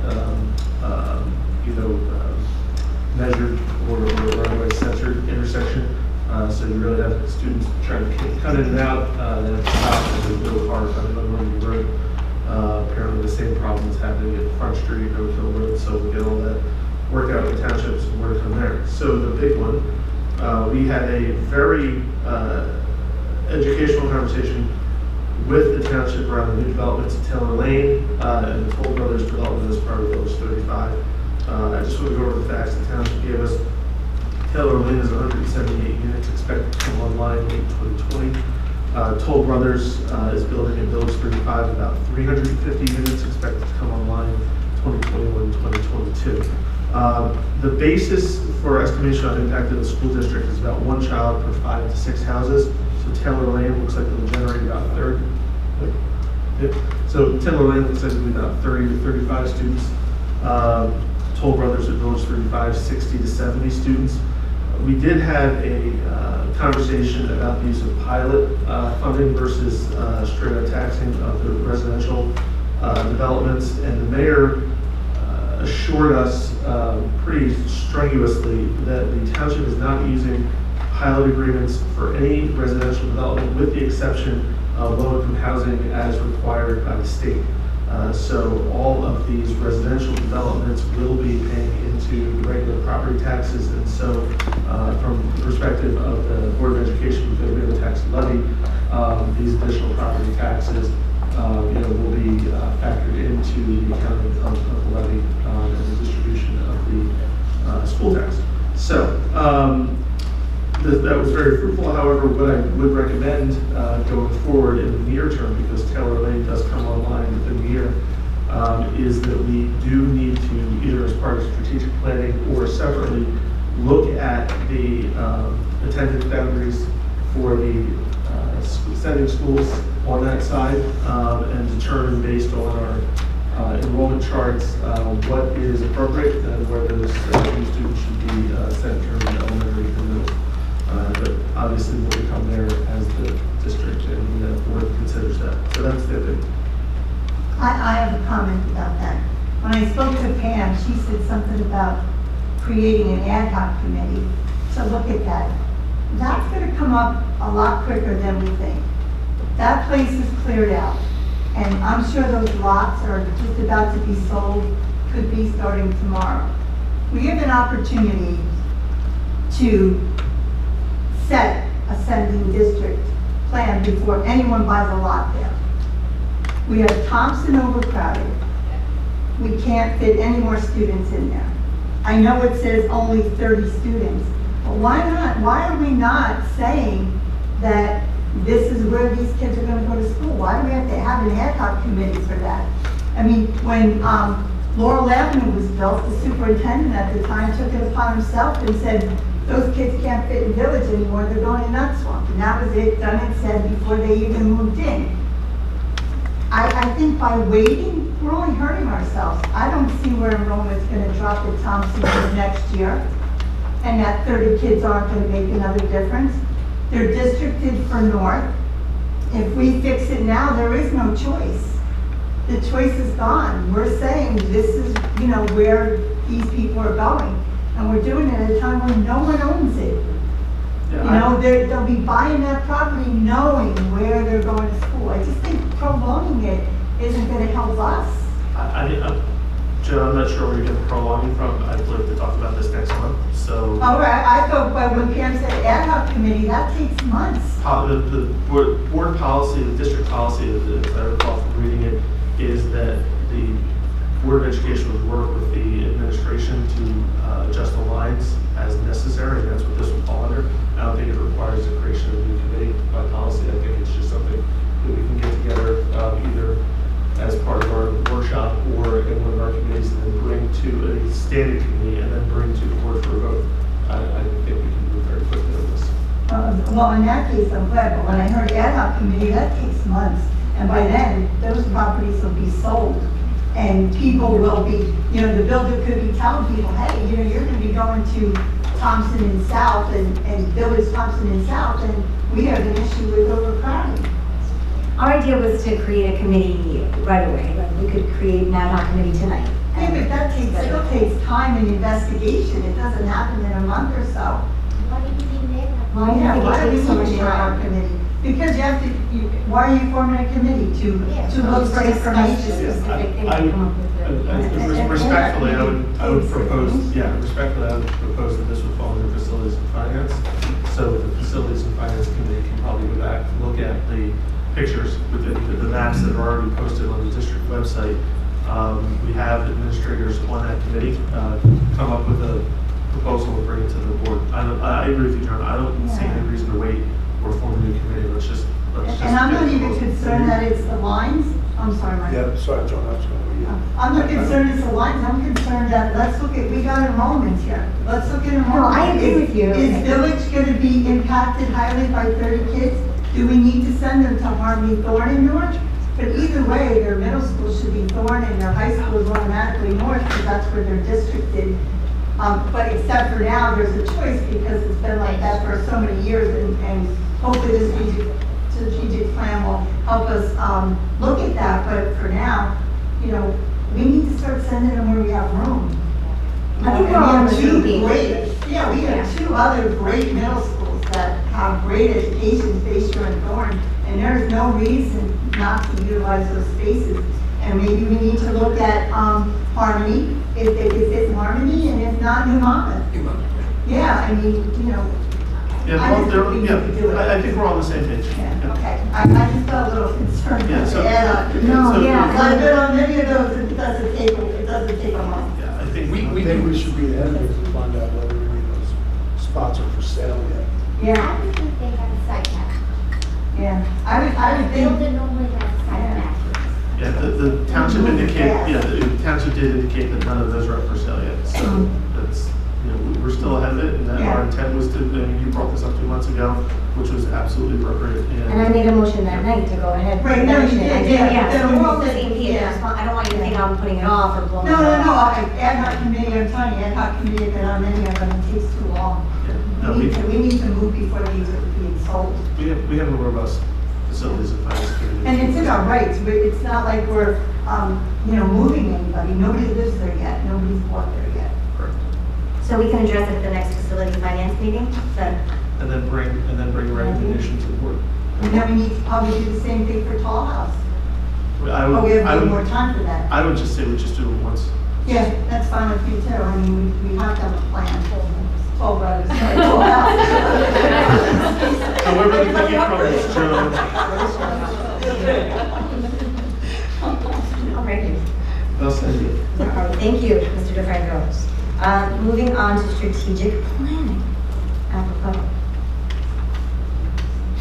You're going to show the website, right? Right. At this point, we're going to walk over. We'd like to let everyone know that the first community outreach part of our strategic planning process is now up and running. We have on our website the survey that we are asking the community to fill out. It can be filled out online. We are looking to show it on this projector network. Did we not get a copy of that yet? I thought the board was gonna get a copy before it went out. The committee did the survey and reviewed it and approved it, and, it just went up today. Oh, because it was supposed to be reviewed by the committee and then brought back to the board. I mean, we never That's seen what you it. said, Mrs. Rogers, at the last meeting. The intention was to make it available prior to the start of school for the school community. So it was a committee process that we put it together, working So the board together. will see it. We showed it to the board. But you asked us to give comments, and then you told me at the last meeting that it was gonna go back to the committee, and then you were gonna send it back to the board. Okay, I guess that's a So that we misunderstanding. can discuss. I mean, I asked you clearly. The committee has the ability and the right to make that decision, so we went ahead and did that, so that we can get it in the time. the board out then. Yeah. It was shared with the board before it was The survey was shared with us for input. Yes, And then that's what I'm saying. she said that they were gonna take all our input, Mr. Little was looking it over, and then they were gonna show it to the board before it went out. That's exactly what you said. It's probably on the video from last time. I just feel like you're leaving us out of the process. I apologize, but that's what a committee is for, to be able to make those decisions. But it's also, And go the committee's forward. also Go ahead. supposed to bring it back to the board. But that's Four what we're doing now, people right? can't make a decision for 9 of us. But the full board did see the survey and did give the opportunity to give feedback. But we were asked to give input, which we did, and then we were told we were gonna get to review it before it went out. That At is the what a committee board level, at that does. point, the board felt at the committee that there was a timeline. I just want to be fair to Mrs. Rogers. I just think there's a that there was a misunderstanding about what The a committee board, is. with the some of board members felt, on the board. we No, didn't no, just see it. If I may, it's a procedural matter. Yes, it is. And I want the record to be clear. The committee can't take action on behalf of the board. Right. The issue or question is whether whatever step was taken required board action. From what I'm hearing, a survey or what have you does not legally require board action. And so it sounds as the committee did that appropriately after having received consultation and input from the board. So if there was some expectation that would come back to the full board That's what I after, said. well, again, so if there was some expectation, perhaps there was not a meeting of the minds and there was understanding of that particular next step, which would have probably delayed the process that much more. Well, it Again, just seems to me that you're eliminating some board members from the So process. I do want to say this, so Joe, I was involved on the committee, obviously, there was no intent to keep anything with the board, as Dr. George said, it was more a matter of being pressed for time to get this out, so there was no intent to keep the board out of it, but I agree with you that going forward, if there is something that's reviewed by the board as part of the strategic planning process and then brought back for revision, I think it's only customary that we would provide it to the board prior to showing it to the public. I think you're right. To me, it sets a bad foot of starting a strategic plan. You're telling the public you want their input, but you're not listening to the whole board's not included. How's the whole public gonna? Well, let's hang on a second. So that's actually not the case. The case is that the comments from the board were weighed very heavily, and we spent hours on the phone revising to make sure that everybody's voice was heard and that everybody's comments were actioned. So, and this is why I'm saying, I don't think there was any real intent, and I think that saying stuff like that on the record, that puts it off on a bad foot. I think what this really was a matter. This was really a matter of timing and trying to move quickly and unintentionally, not circling back to the board, which if you just look at our faces, you'll see that we did not mean to keep anybody, We didn't need to anybody keep else it out. out. So, And Ms. Minnies knows that, and I gave you the opportunity to be on that specific committee, and you didn't take This that. is a case of paralysis by analysis. Can we not do this to death? Because had it all come back to us, it would have been another few weeks. Don't you agree? Did you see the survey? I saw the initial Okay, survey. so that's easy for you to say. You saw the She initial saw survey? only But the- we wanted to see our comments in there, that's all. It could have been emailed to us, as simple as 5 minutes after you guys approved it, we could have had it. What did you approve it, 2 weeks ago? The 13th when you met? Today's the 28th. No excuse for that. We just didn't think it was necessary since you had already seen it and putting your input, okay? There's no ill will, Joan, and I think you know that. I'm not sure anyone can because we weren't even asked to approve for the strategic plan. But I want to see everybody. It hasn't started yet. Robin. You're saying it's off on a bad foot. I think that's... Robin, did you give your input for curriculum to the strategic planning? No, not yet, because we're not there yet. Well, they asked you for it months ago. 2 months ago. No, but I'm talking in terms of the survey? No, the committee chairs were supposed to give their input on the strategic plan. You can give me your input anytime you want, Jody. You did give us your input. You can call me anytime. You can email me anytime. You can text me I'm not going to anytime. go back and forth, Pam, but it's not fair. We got to start being included. Because if we're not included, then the Join the public committee. is going to feel Join the included. committee. You could have joined the committee. Pam. That would have been the way to do it. Pam. Initially. Yeah. Right? Well, Can put we us move on on the committee then. Make it a Let's committee move of the on. whole. What do we have next? This is ridiculous. Yes, it is. Nobody should be left out. Okay, so moving on. Well, before we move on, we wanted to actually bring But up I think it's fine. the strategic planning page on the website, so I think Mrs. Pekus can help out over there. The strategic planning page on the website is located under the Board of Education. It's the first drop-down. That'll bring you to a page that has a link to the survey, which, can you want to just click on that? The survey is online. It's completely read online. There are 10 questions that you make your choices. The surveys are anonymous. It's not capturing names, but there, does need to be filled out. There are asterisks by the questions that are mandatory. There are a couple of open-ended type questions at the end, looking for goals and for other comments on the strategic planning process. But all of these responses will be tabulated, and then the feedback from those will be available before we start the forums in October.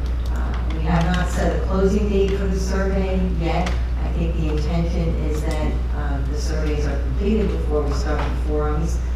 And at some point, I think we'll set a date that they need to be completed by. I know that we're going to be pushing that out on social media platforms. We're going to be pushing that out to our staff. We want our staff to all participate. We're also going to be doing outreach to other publications. And in addition to that, at the end of September, at Middletown Day, we're going to have a table where there will be representatives from our consultants, Schoolhouse Strategies, and I think from the board and administration, to raise the awareness of the strategic planning process and to also encourage the completion of the surveys to anyone who has not done so at that point. So if you take a look, Kim showed you the survey. The forum dates are also posted up on the website so that everybody is aware of when those dates are. There will be a kickoff weekend starting on Thursday, Friday, Saturday, October 17th, 18th, and 19th. There is one evening, one daytime during the week, and Saturday morning to start off the process to give as much availability as possible for people to attend. Those will be all the same information at those forums. You don't need to attend all three. One is sufficient. And then after that, there are 2 additional forums set up that will build upon those, one in November, one in December, and the dates and the times are listed up on the website. So there was an introductory letter to the survey that Dr. George put out with the survey as well, and giving information and sort of recapping the letter that went out in June and also talking about the survey. So we are happy to say that it is up online. As was previously discussed, the effort was to get this out in front of the community at the start of school, so that when everybody's going to the website, taking a look at things and trying to get people to take a few minutes to fill out the survey so we can get as much input as possible. So I don't know if anybody else has to do anything. No. And if anybody has any feedback on the website, there's a lot of information there. We're constantly, purposely looking at it and trying to make sure that we're putting as much information up there as we should as it relates to the process, please feel free to email me and we'll take that into consideration. I do want to add one thing as a committee member on strategic things. I know we have a lot of familiar faces out here, but we have a lot of new faces as well. The point of the strategic planning forum, so the three that represent Forum 1 and then Forum 2 and Forum 3, is to work with the community to take ourselves from a broad range of issues and topics that are important to us in the district as parents, as taxpayers, as residents, and to narrow to what's important and to prioritize. And so the importance of the survey and the importance of attending Forum 1, especially any of the three events, the days that Forum 1 will be held, is to do that data gathering, to find out what is really important to the community. So I would ask everybody here, obviously, to take a look at the website, to fill out the survey, but also to go back to your elementary schools, go back to your neighborhoods, talk to your friends, point them to the survey. We really want to see, there are 36,000 residences in Middletown. There are 72,000, potential couples, or you've got 100,000 people who are impacted by our schools, whether they live here or whether they work here, whether they are family members. We want as much input as possible so that we can come back. We've hired a consultant to help us sift through this data to prioritize, to say, is it enrollment sizes? Is it class sizes? Is it where the lines are drawn? Going back to our discussions before. These are all the things that we back and forth on a monthly basis, but what's important to the community to help set our direction for the next 5 years. So that's, I can't stress it enough. This is where we're looking outward to all of you to help us steer the ship for the next 5 years. Yeah, and when we do the back to school nights, we'll be wanting to get the word out back to school nights and at Middletown Day. So it's important to help us get the word out. I have a question. I want to know, first of all, this questionnaire, the survey that we put out, we have a company that we're working with. Are they taking care of the questionnaire, or is the district taking care of it? The survey is set up on our website, and so it's a tool that's available on our website, so the responses are coming in, and the website has software that will tabulate them. Okay, it's anonymous. Good, wonderful. How do we have proportions in there to make sure I don't fill out 10 surveys?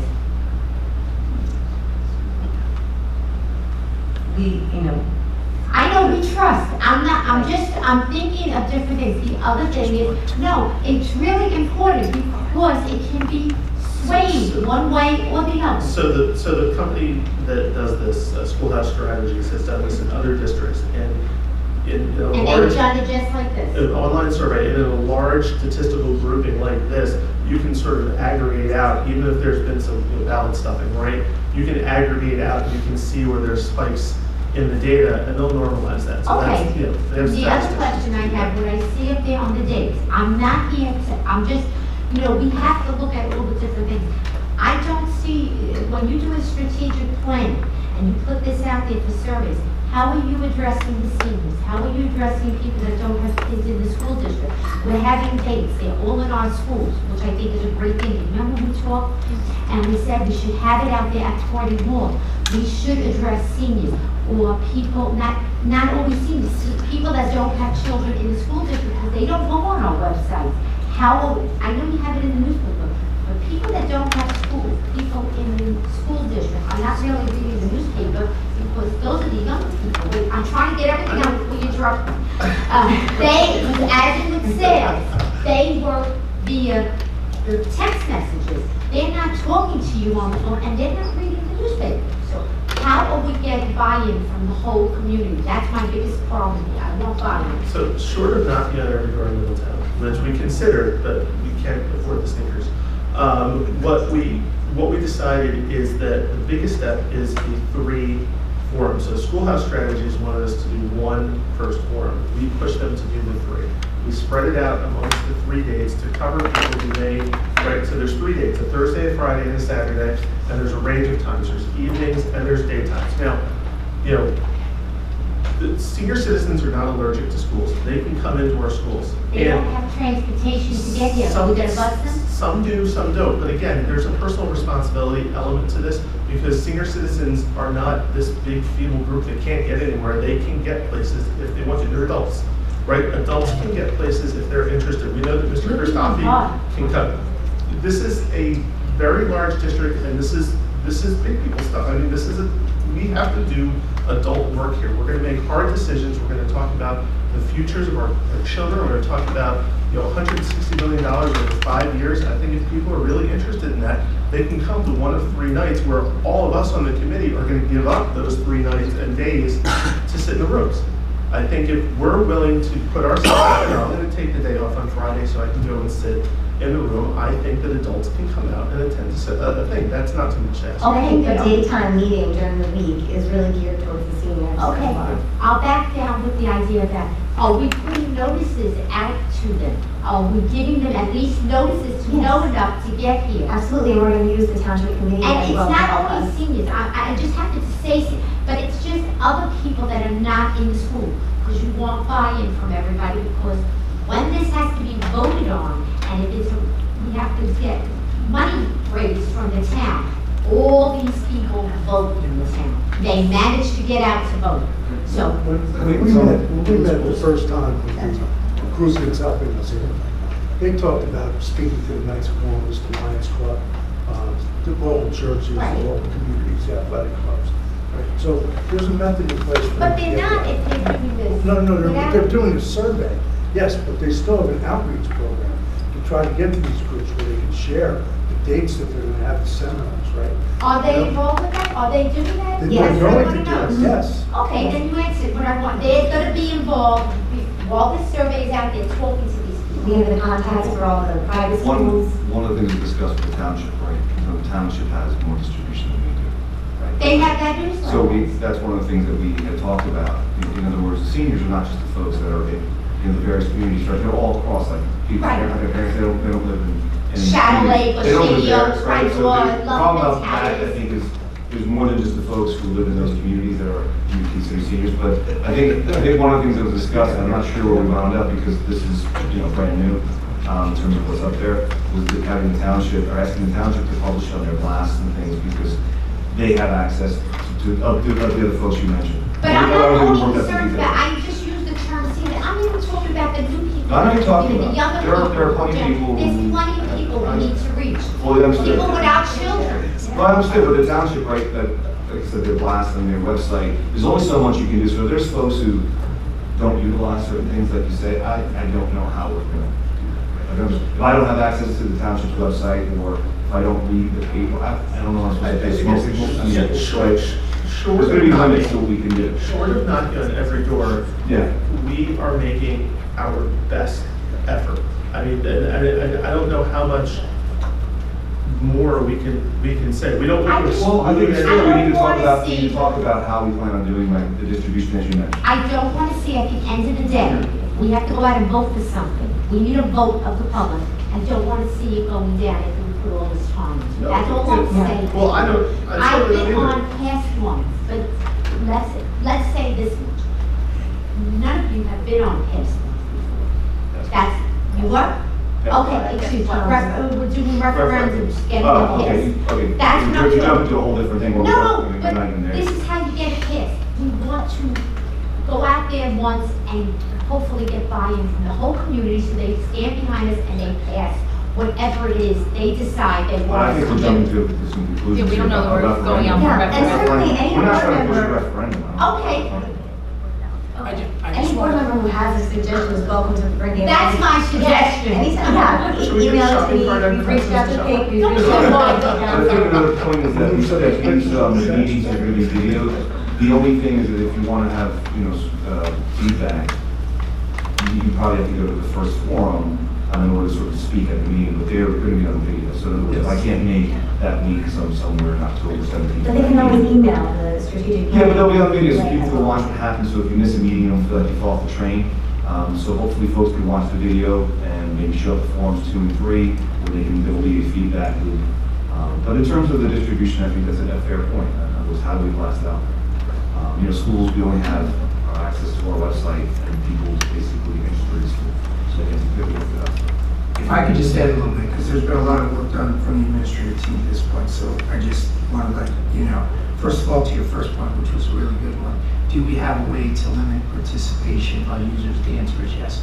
We do have that. So from each email address, we have the opportunity to limit one submission. The as it IP. relates- Yes.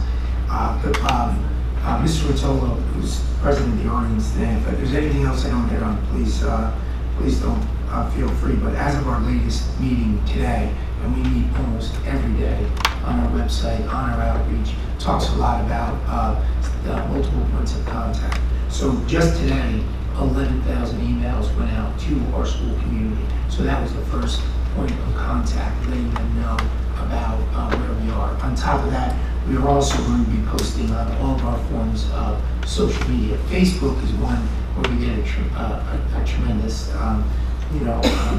opportunity for people to see and to.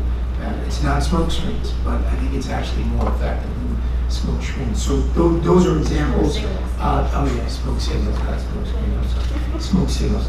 Those are examples of things that we're doing right now. We're constantly working and thinking, developing this page. And actually, Squirrel Strategies was very impressed by our efforts to this point with our page, all the information that's available there. And we're purposeful conversation like this only makes better. That's all I want to see. Yeah. I really want to see it do well. The other thing is the first question of the survey asks what your,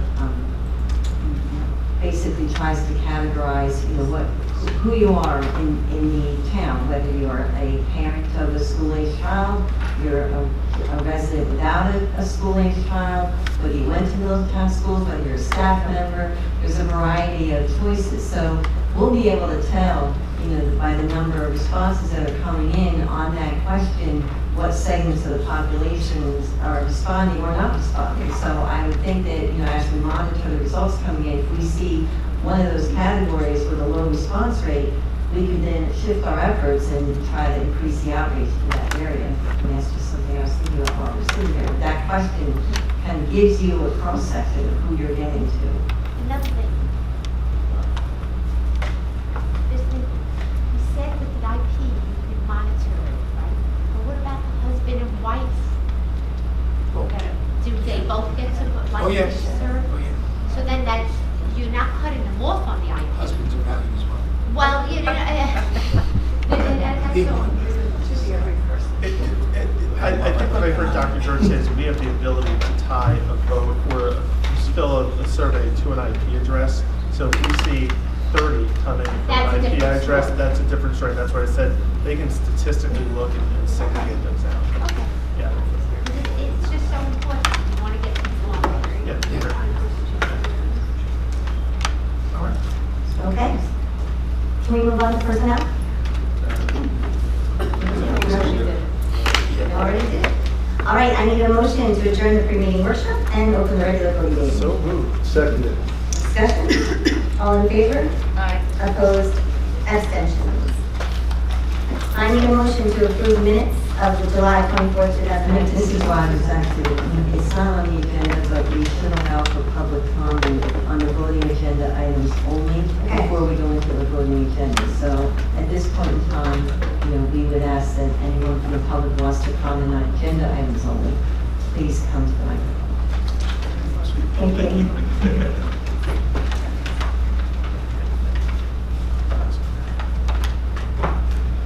Okay, seeing no one come to the microphone, I need a motion to approve minutes of the July 24th, 2019 meeting.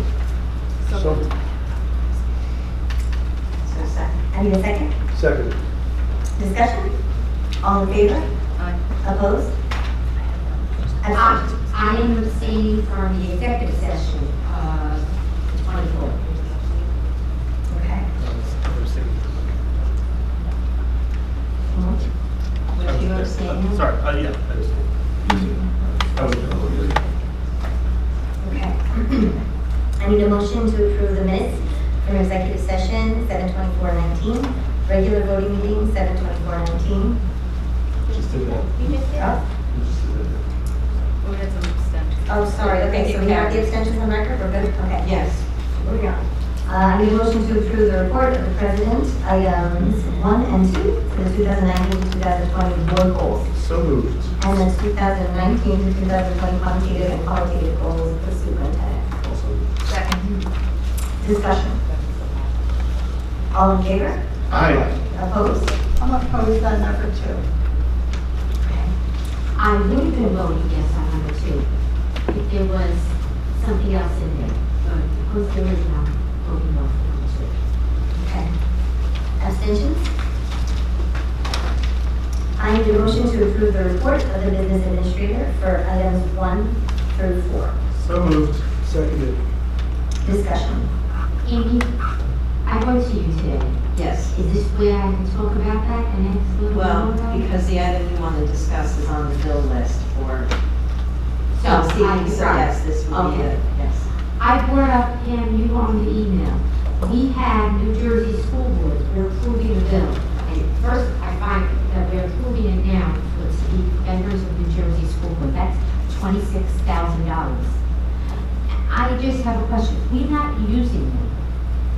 Why are we looking to go, like, you could drop them and then go back to them in a few years if you want. You Because can't we're not using them for the strategic plan. No, but we haven't been really utilizing. Remember, we use them for our, Trainings.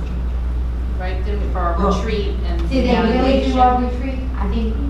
No, are they not They did our required to be retreat. New Jersey They school board were. members or New Jersey school board? We did, well, we do, and as I clarified to you back in the email, we are using services from the Jersey school boards. We do utilize their professional development services, not just the board, but actually even some of the administrative team will attend workshops. And Yeah. And most did of finance them, this most of year. them are free of charge if you're a member, so those are included in the membership. We also participate in the annual workshop at the member rate. For that workshop, where we have quite a few staff members and board members go down to attend workshops and present and do professional development at the annual workshop. We've also used their salary guide analysis services a couple of times over the last couple of years at the discounted member rates. And as previously mentioned, Kathy Weinkauf, our field representative, facilitated the board's retreat this year. So I don't know that we can say we're not using the services. I just want to clarify that for the board. What I'm trying to say is, yes, I know we did use them before, but we're using them less right now. And it's board changes, things change, and we bring in different things. So it's $26,000. Does it make sense for us to go forward for this upcoming year? You could always go back, right? You could always join again. It's not like once you decide you're not going to use them one day, you can't go back. Aren't I'm there just wondering. required courses that board members have to Yeah, take? they do. Board members There have are, to there's take required training. Like Deb and Tom Uh, next year will have to take finance, like Pam, Nick, and I did this year. We took Yeah. a few of their You're courses. required your first, second, and First third. one. I'm First just one. talking about the 26,000. We're I think- utilizing the amounts of money. Right, I think the point is the $26,000 is the blanket charge that gives us access to all these things, some of which are required. So I think it's a You very, don't it's a have to very. sell me on school No, it's a boards. fair- I fear that we're moving away from it. That's Yeah. all I'm saying. I disagree with your opinion. I think that they're a valuable resource because the other thing they have is they have the hotlines that you can call as a board member when you have an ethics question. They have, the ability to talk about policy. I know we use Strauss Esme, but they have their own policy stuff that we have access to. It's a resource like any other resource. Evaluation, Bill's evaluation, Yep. they help me with. They have a legal hotline that we use also. Yeah. I see what you're saying. You're No, saying it's- it's you don't, too nobody much for what understands we what I'm get. saying. You're making it like I don't like school boards. No, See, no, I like no, school no, boards. I- I think we don't, as a board, we don't use school boards the way we should. But that's okay. Forget it. I brought it up. I No, was no. concerned about the 26,000. No, for the record, I think I understand, but I think that we should question every large expense and have a discussion about it. I just think in this case, the expenses work. Okay, no problem. I asked my question. Okay. All right, so all in favor? Aye. Opposed? Abstentions? All right, I need a motion to approve the report of the superintendent, items 1 through 4. So moved. Second. Discussion?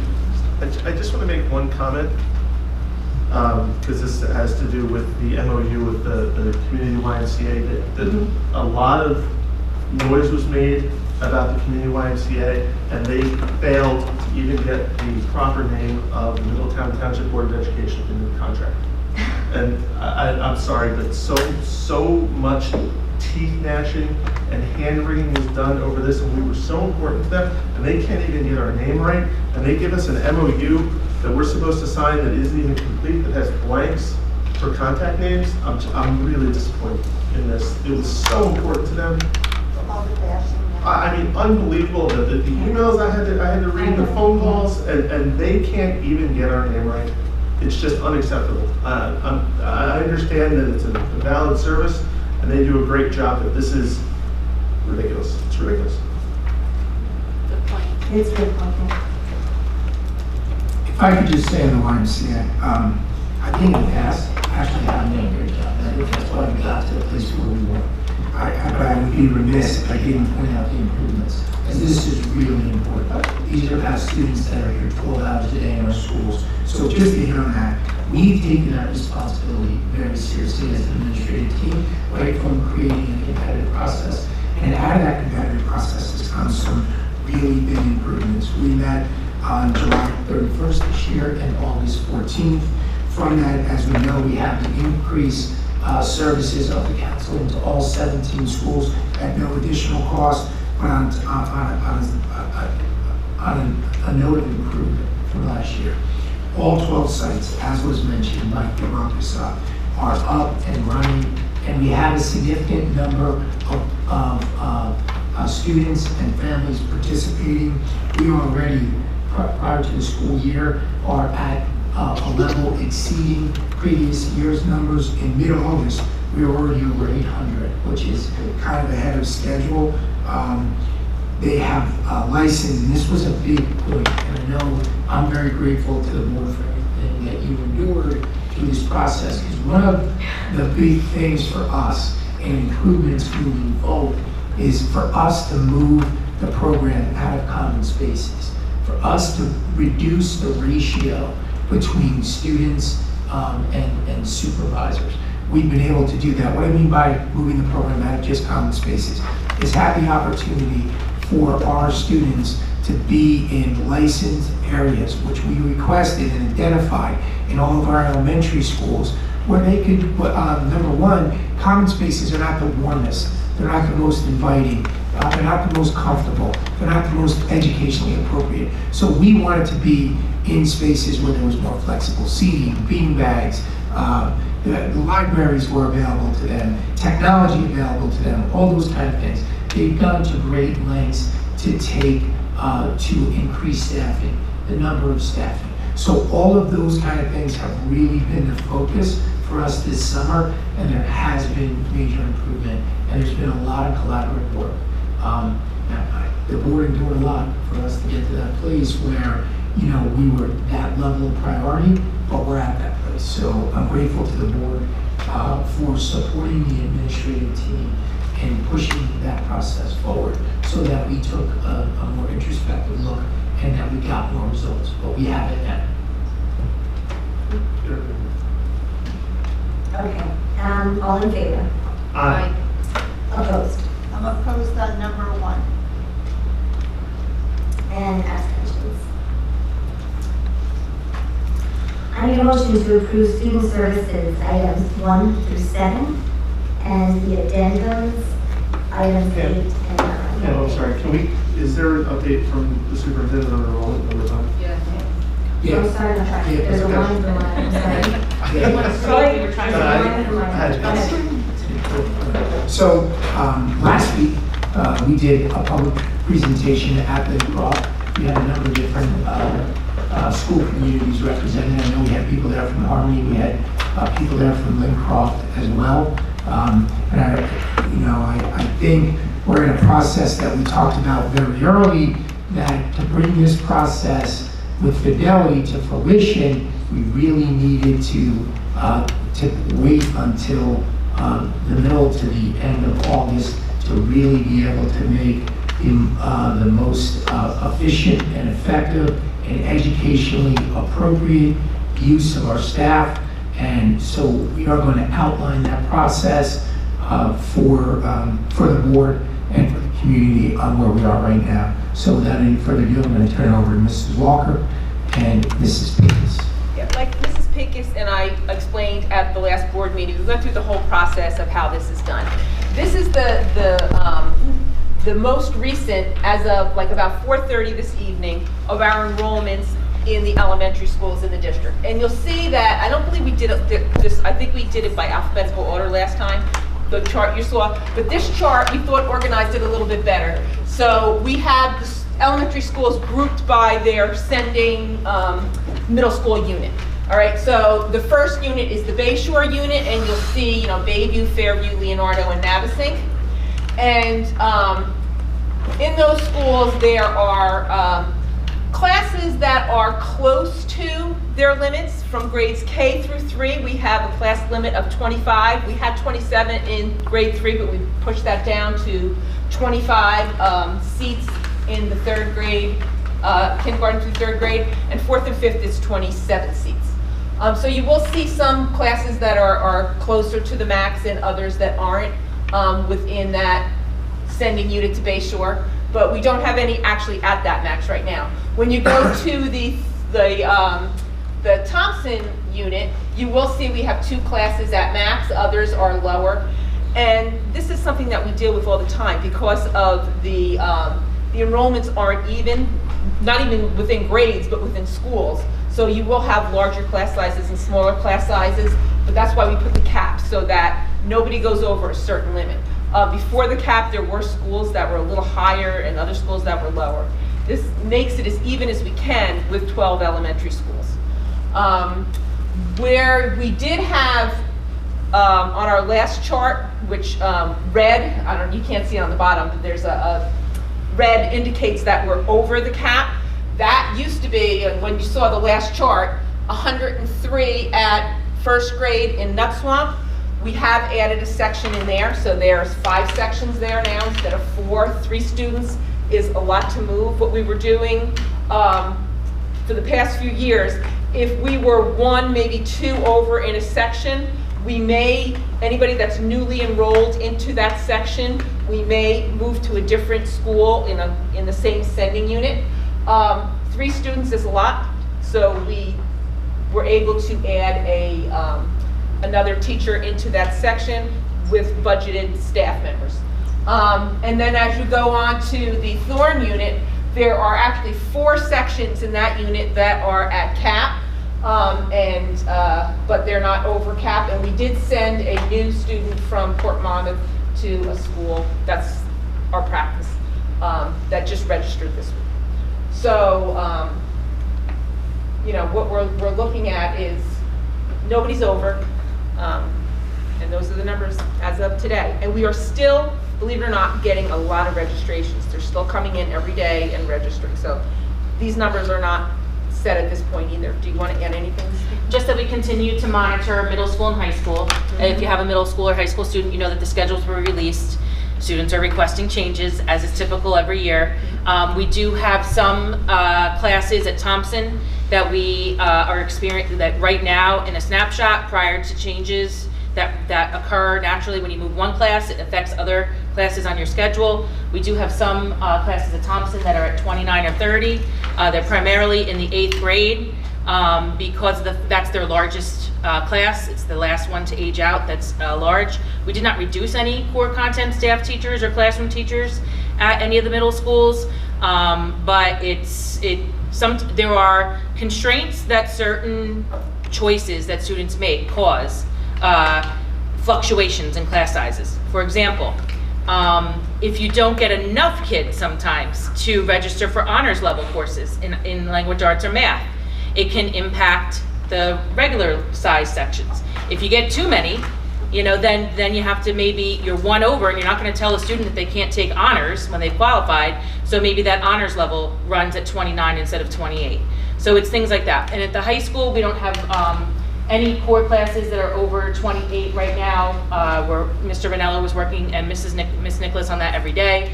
So we will continue to monitor as the schedules change, and if we need to make any adjustments. It's early to do that because up until about 2 weeks after the school year starts, students in middle school and high school will typically make changes. So you could make adjustments now that 2 weeks from now don't make sense. So we like to give it some time to let them live their schedule. Sometimes they start classes like honors level courses and they decide it's not for them. So what looks like 29 students in a class right now, in 2 weeks could be 22 students or 24 students. So we like to give that, like I said, some time to make some natural adjustments that will occur. Every year we see that, and class sizes tend to kind of equalize themselves because of those natural changes.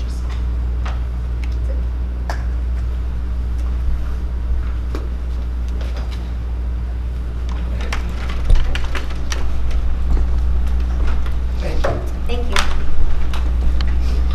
Okay, I need a motion to approve student service items 1 through 7 and the addendum items 8 and 9. So moved. Second. Discussion. All in favor? Aye. Opposed?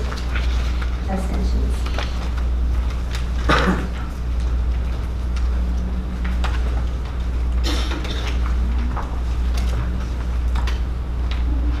Okay, I need a motion to approve the facilities items 1 through 3.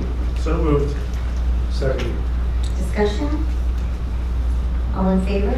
Aye. Opposed? Abstentions? No policy. I need a motion to approve the curriculum items. That's 1 through 3. So moved. Second. Discussion? I have a question. About the field trip destination. I'm just curious, St. Patrick's Day parade? I wrote band question mark, so, It's a okay. big day. All right, because otherwise, okay. We're getting into this diversity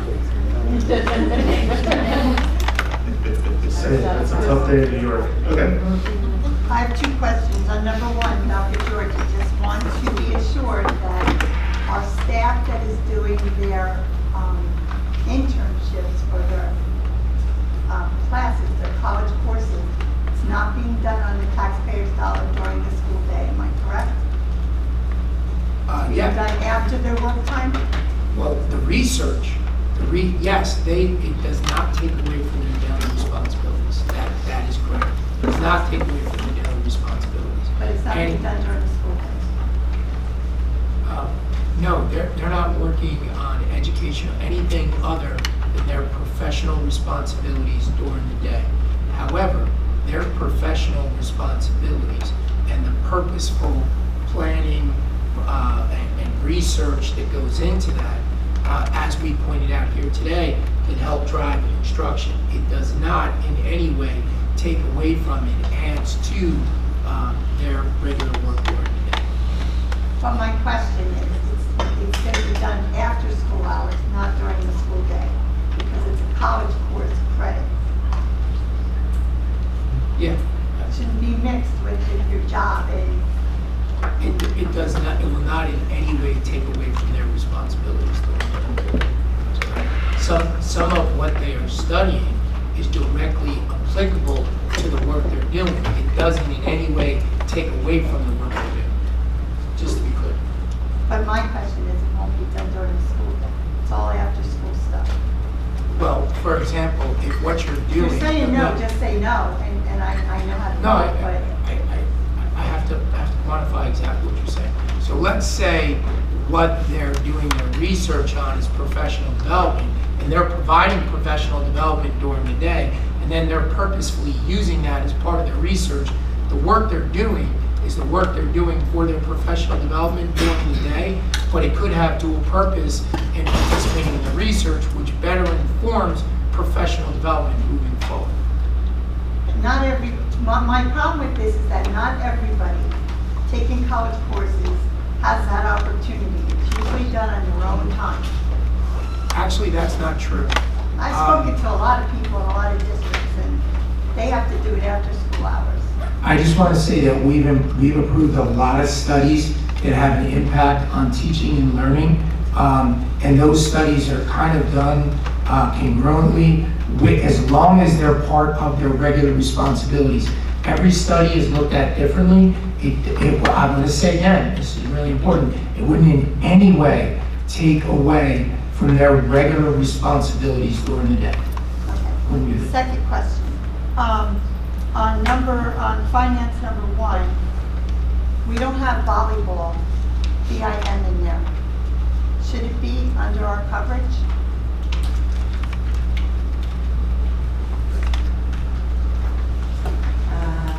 Yeah. It comes out there in short. What's that?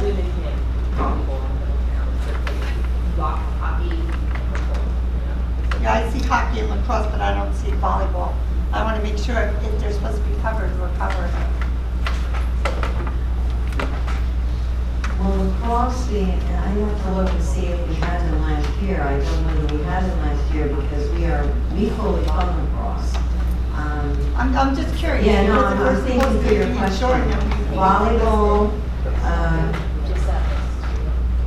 I mean, they do have a fundraising group related to volleyball, but, I'll have to look into volleyball. Yeah, because I know way back hockey at Middletown was All always. right, and now we're fully funding hockey, now we're fully funding lacrosse. They can check and see if there's anything we need to be covering as far as volleyball I just goes. wanted to make sure that.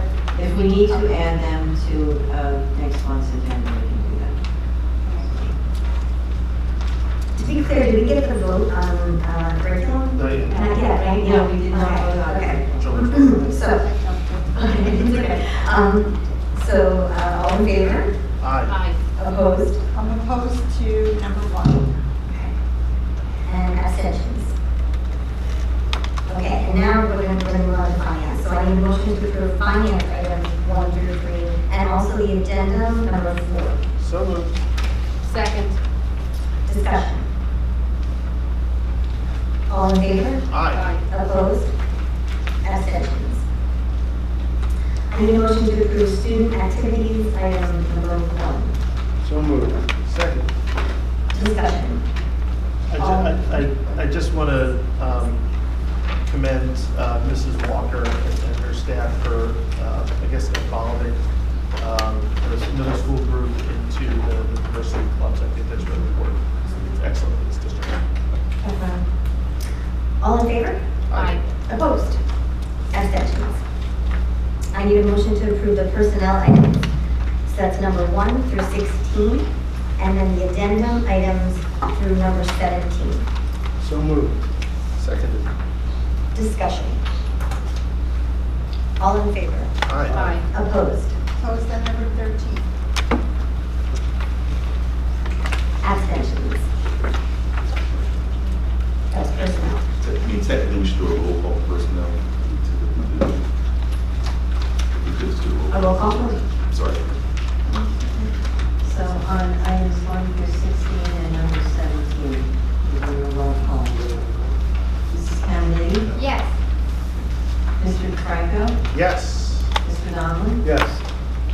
Mr. Little? Mrs. Benitez? No on 13, yes on the rest. Mrs. Stella? Yes. Mrs. Rogers? Yes. Moving on to old business. The Brookdale Early College Academy and new development impact on enrollment. So have we learned anything about the Brookdale Early College Academy since we last spoke? Yes. I had a meeting last Friday on my day off, a very long and productive meeting with Dr. Stout. We have a follow-up meeting. It's like 2 hours. I mean that not to pat myself in the back. I'm really grateful for him on his time. And, I really do believe that Brookdale and Dr. Stout are committed to the development. I think, we're both working collaboratively to get to a place. I also want to say that the development of Middle College Academy is a really exciting opportunity for us, because we think that's where the largest number of high school students are going to lie, to be able to have a really robust high school experience. Early College Academy is for very, very focused number of students. But we were excited to develop, the associates in science, and we were amongst the very first to do it. We have run into, on both sides, some snags that I know our team is committed to work through. So on the 16th of September, we're gonna have both high school principals. We're gonna have representation from the guidance departments, and we're going to have Mrs. Caruso, myself, Mrs. Peekins, with Dr. Stout and his team, and we expect to really get to a fruitful, robust conversation, and hopefully by the mid-year, we can realize this as soon as possible moving forward.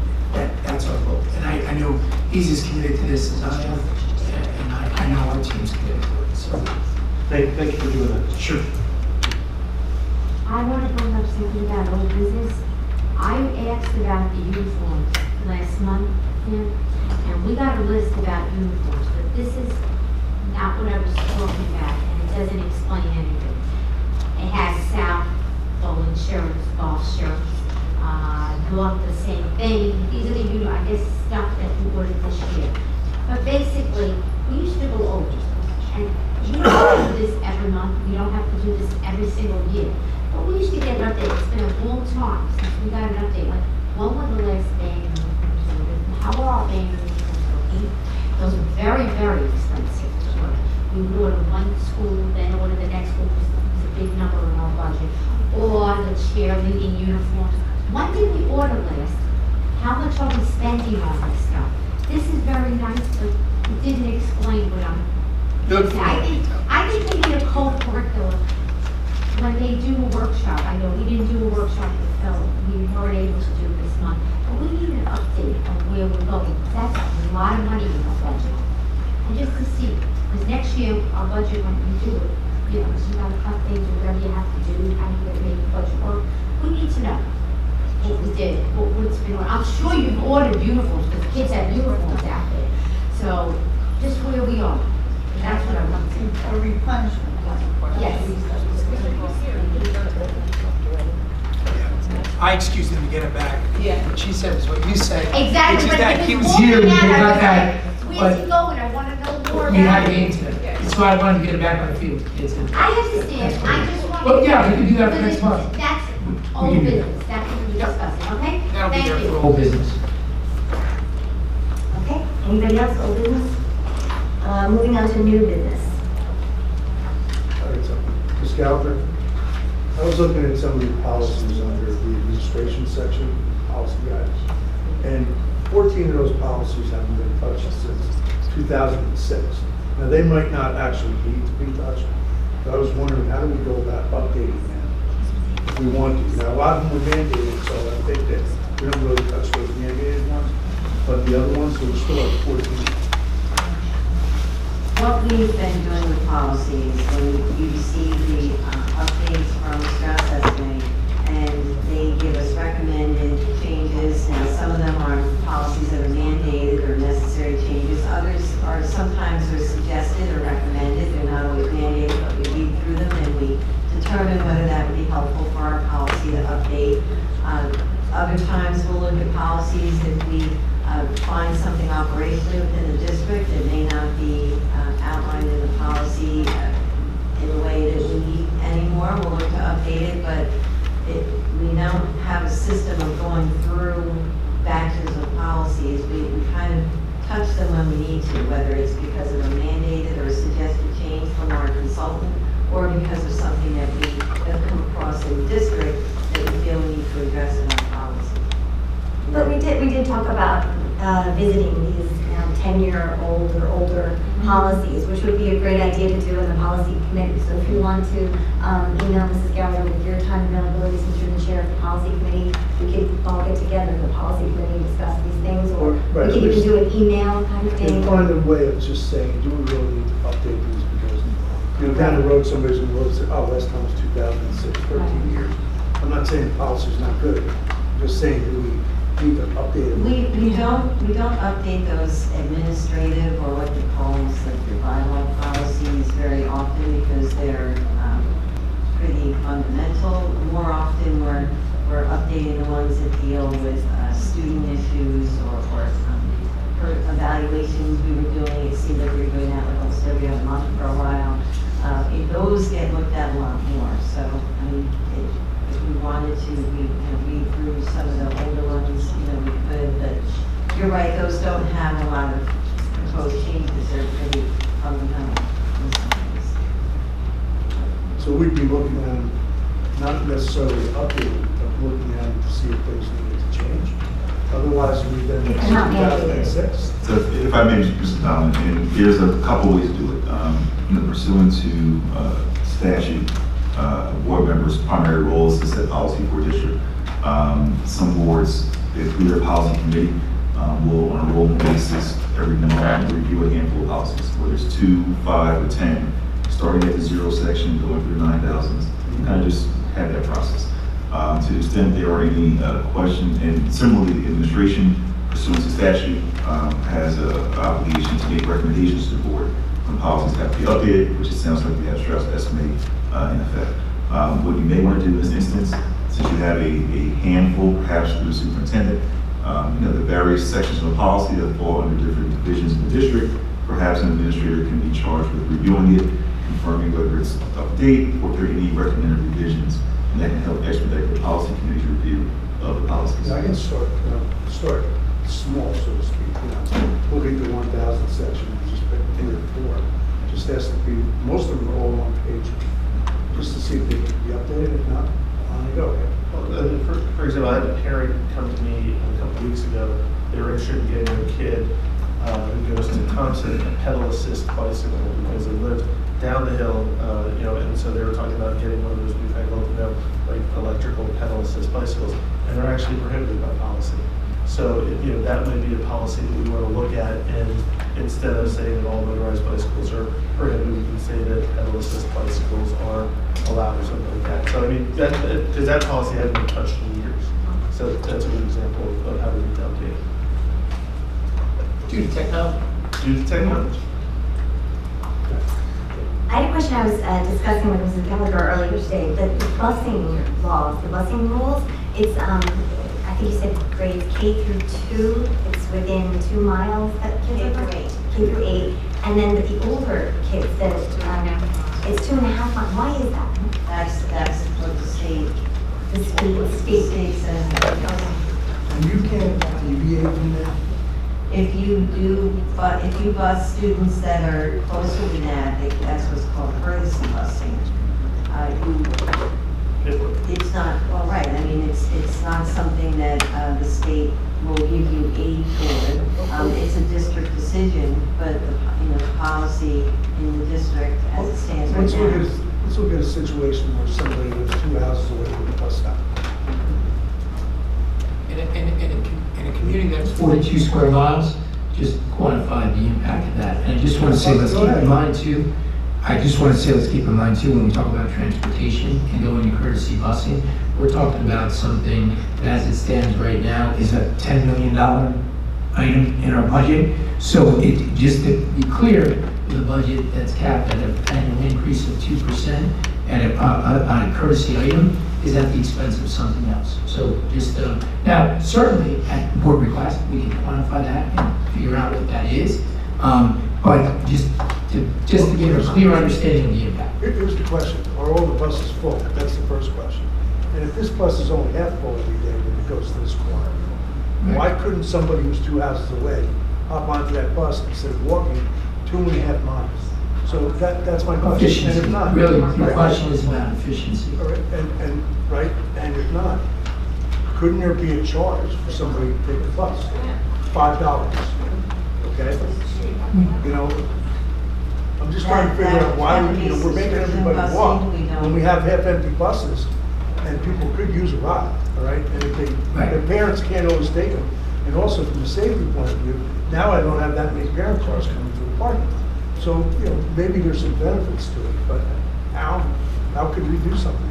So Mike, this is something that we can also talk about in the committee, and we can bring that up. We can ask, questions like, is it legal to charge Because I see what you're saying, there are students who pay for busing, right, to go to high school south if they want to, if they're in that section we can choose. So, you know, there may be a loophole like that, But they don't pay us. oh, they pay directly to the They arrange Like, that. these are things that we can talk I will about. say This is, was discussed when Dr. George first got here, Yeah. because I can still picture the gentleman at the podium. The bus driver. That, that, you know, that's something that we were gonna look into, but I guess with everything else going on. I'm asking that we Not for us to No, pay. no, I will say, as a parent who literally is 2 houses away from the bus line cutoff. Oh, I was you know, thinking of you. I know you were. But the idea is that if my child gets that courtesy, then what about the person who's 2 houses away from me, who's 2 houses away from there? So I mean, there has to be a line. I agree. You know, there has to be a line. Every bus stop is gonna be somebody 2 houses away. We can workshop it, look at what other districts Or do. the bus stop. Yeah, but it's never a bad idea, so it's never a bad idea to look at efficiency, and efficiency models, and on top of that, additional potential revenue streams. I'm just saying the impact that it could possibly have on a budget. That doesn't mean I'm saying, oh no, it just means, Right. Okay, anybody else in new business? All right, it's time I'd like to open the microphone to public comment.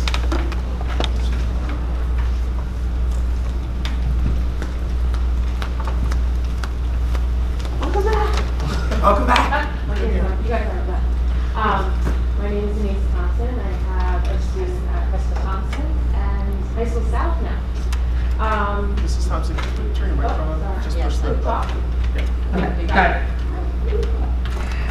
So now that I'm a high school student, I started to spend a little more time on Twitter, and I'm amazed at how busy you guys are in the summer. There's a lot of communications, which is wonderful, which I don't feel like we've seen on the other platforms. So I just want to let you know that not everybody's on Twitter, and one of the hardest working men I've seen this summer is Walter Cahill, so amazing stuff done in the school. So I just want to say thank you, because it's wonderful what we've seen. I just want to make a comment about the website. So while there's so much amazing stuff coming out on Twitter, I think what I've heard from a lot of people as schools starting, frustrations with finding things on the website. And I know we sort of moved platforms. It seems like we sort of like shoved some of the old sites onto the new site, and it's kind of become very challenging. So a couple of things I guess I would just sort of suggest or ask that maybe at a PIC meeting, if there's sort of a presentation, we kind of see what the sort of logic was with the new website, maybe get feedback on what we can do a little bit better.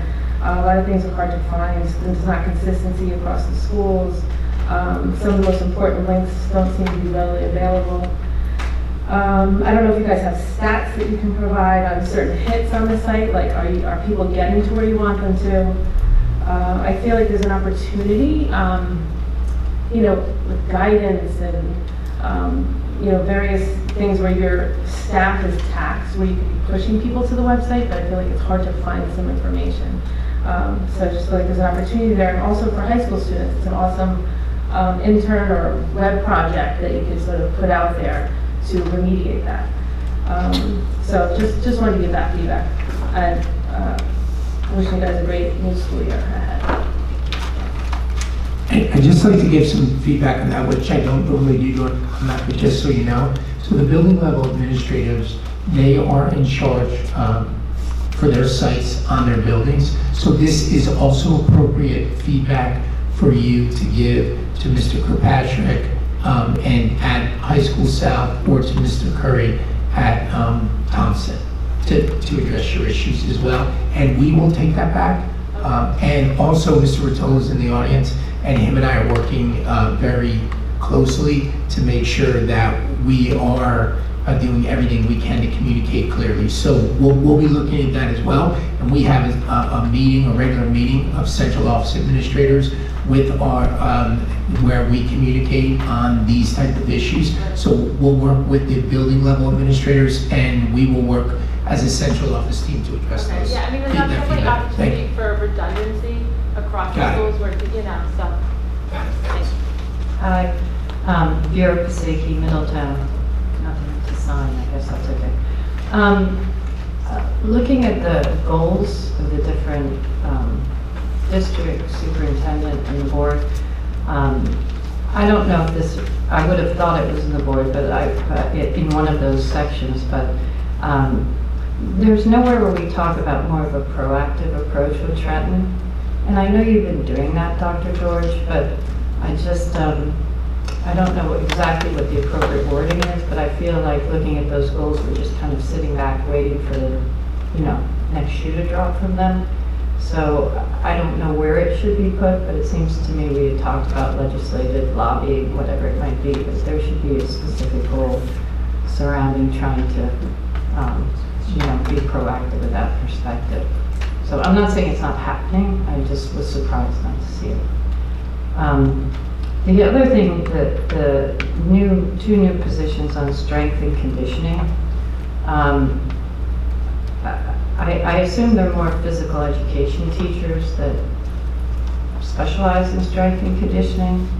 But I guess just having a 15-year-old boy that I have seen some of the things he's done surrounding weights at high school.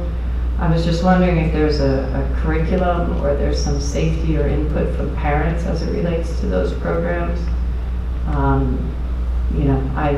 Some of us don't want our children while they're growing necessarily doing kind of heavy weights and things like that, but once they get their hands on them, you have boys, Dr. George, they go a bit crazy.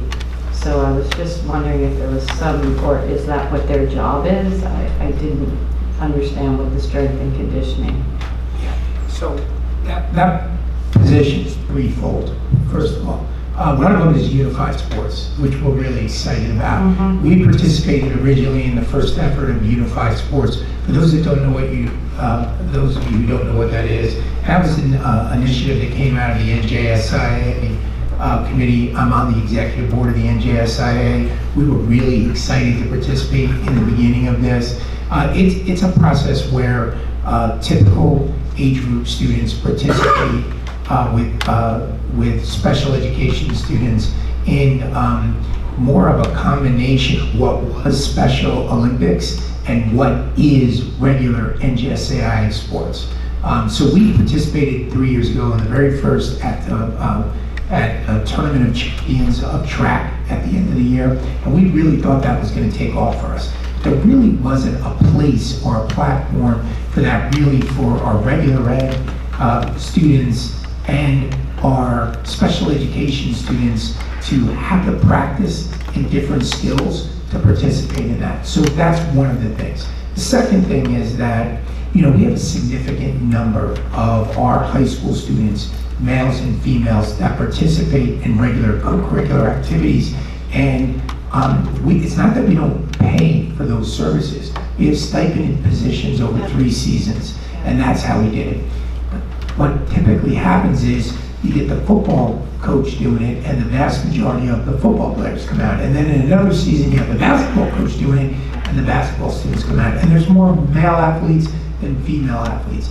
And if you're not on a sports team, you don't go in there at all. So we were really looking for a much more comprehensive process. So although they are certified in physical education, and they are going to be teaching physical education classes as part of the day, we're very grateful to the Middletown Education Association. This is a different schedule. This was done many years ago when athletic trainers came online.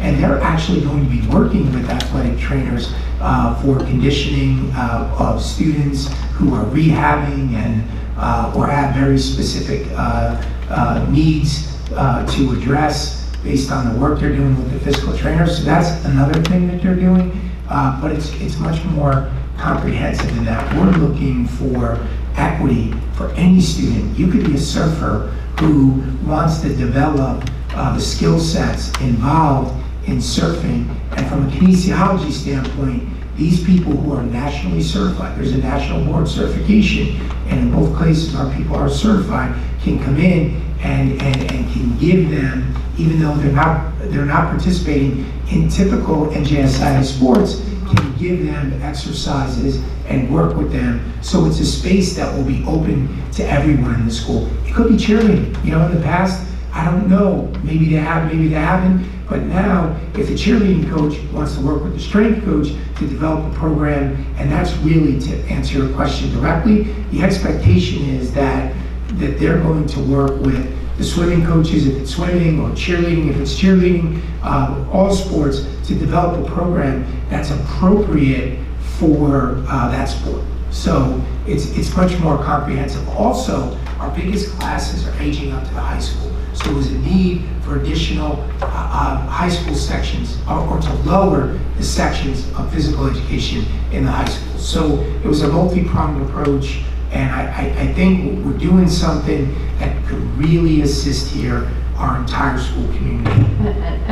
And I'm glad you talked about unified sports, because when I read the job description, I saw nutrition and strength training.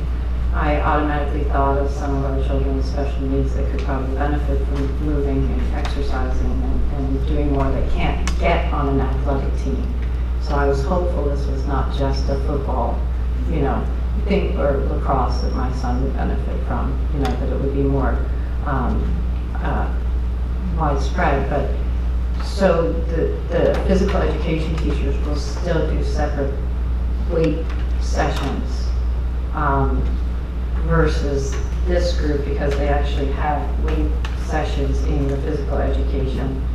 Okay, I would just ask that kind of that whole, I think parents, and maybe I'm the only neurotic one that cares about my son, suddenly starting to lift weights. When it comes to supervision, and the other thing I see is there's a lot of pressure to give up advisory, to be doing training or whatever during advisory.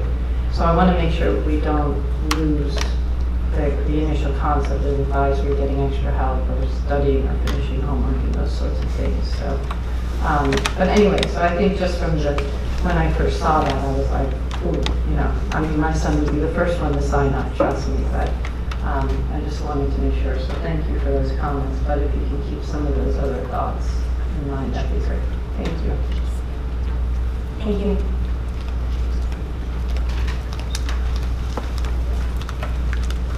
Anybody else? Seeing no one comes to the microphone, I have a motion to adjourn the meeting. Just going back and reviewing, and I need to do this, but there was an item 4 on finance that I don't think we included in our motion on the addendum. She said plus Did she say under plus four. over? Yeah, I didn't have that with you anymore, so. Okay. All right, I need a motion to adjourn the meeting. All in favor? Opposed? Abstentions? Denise Thompson.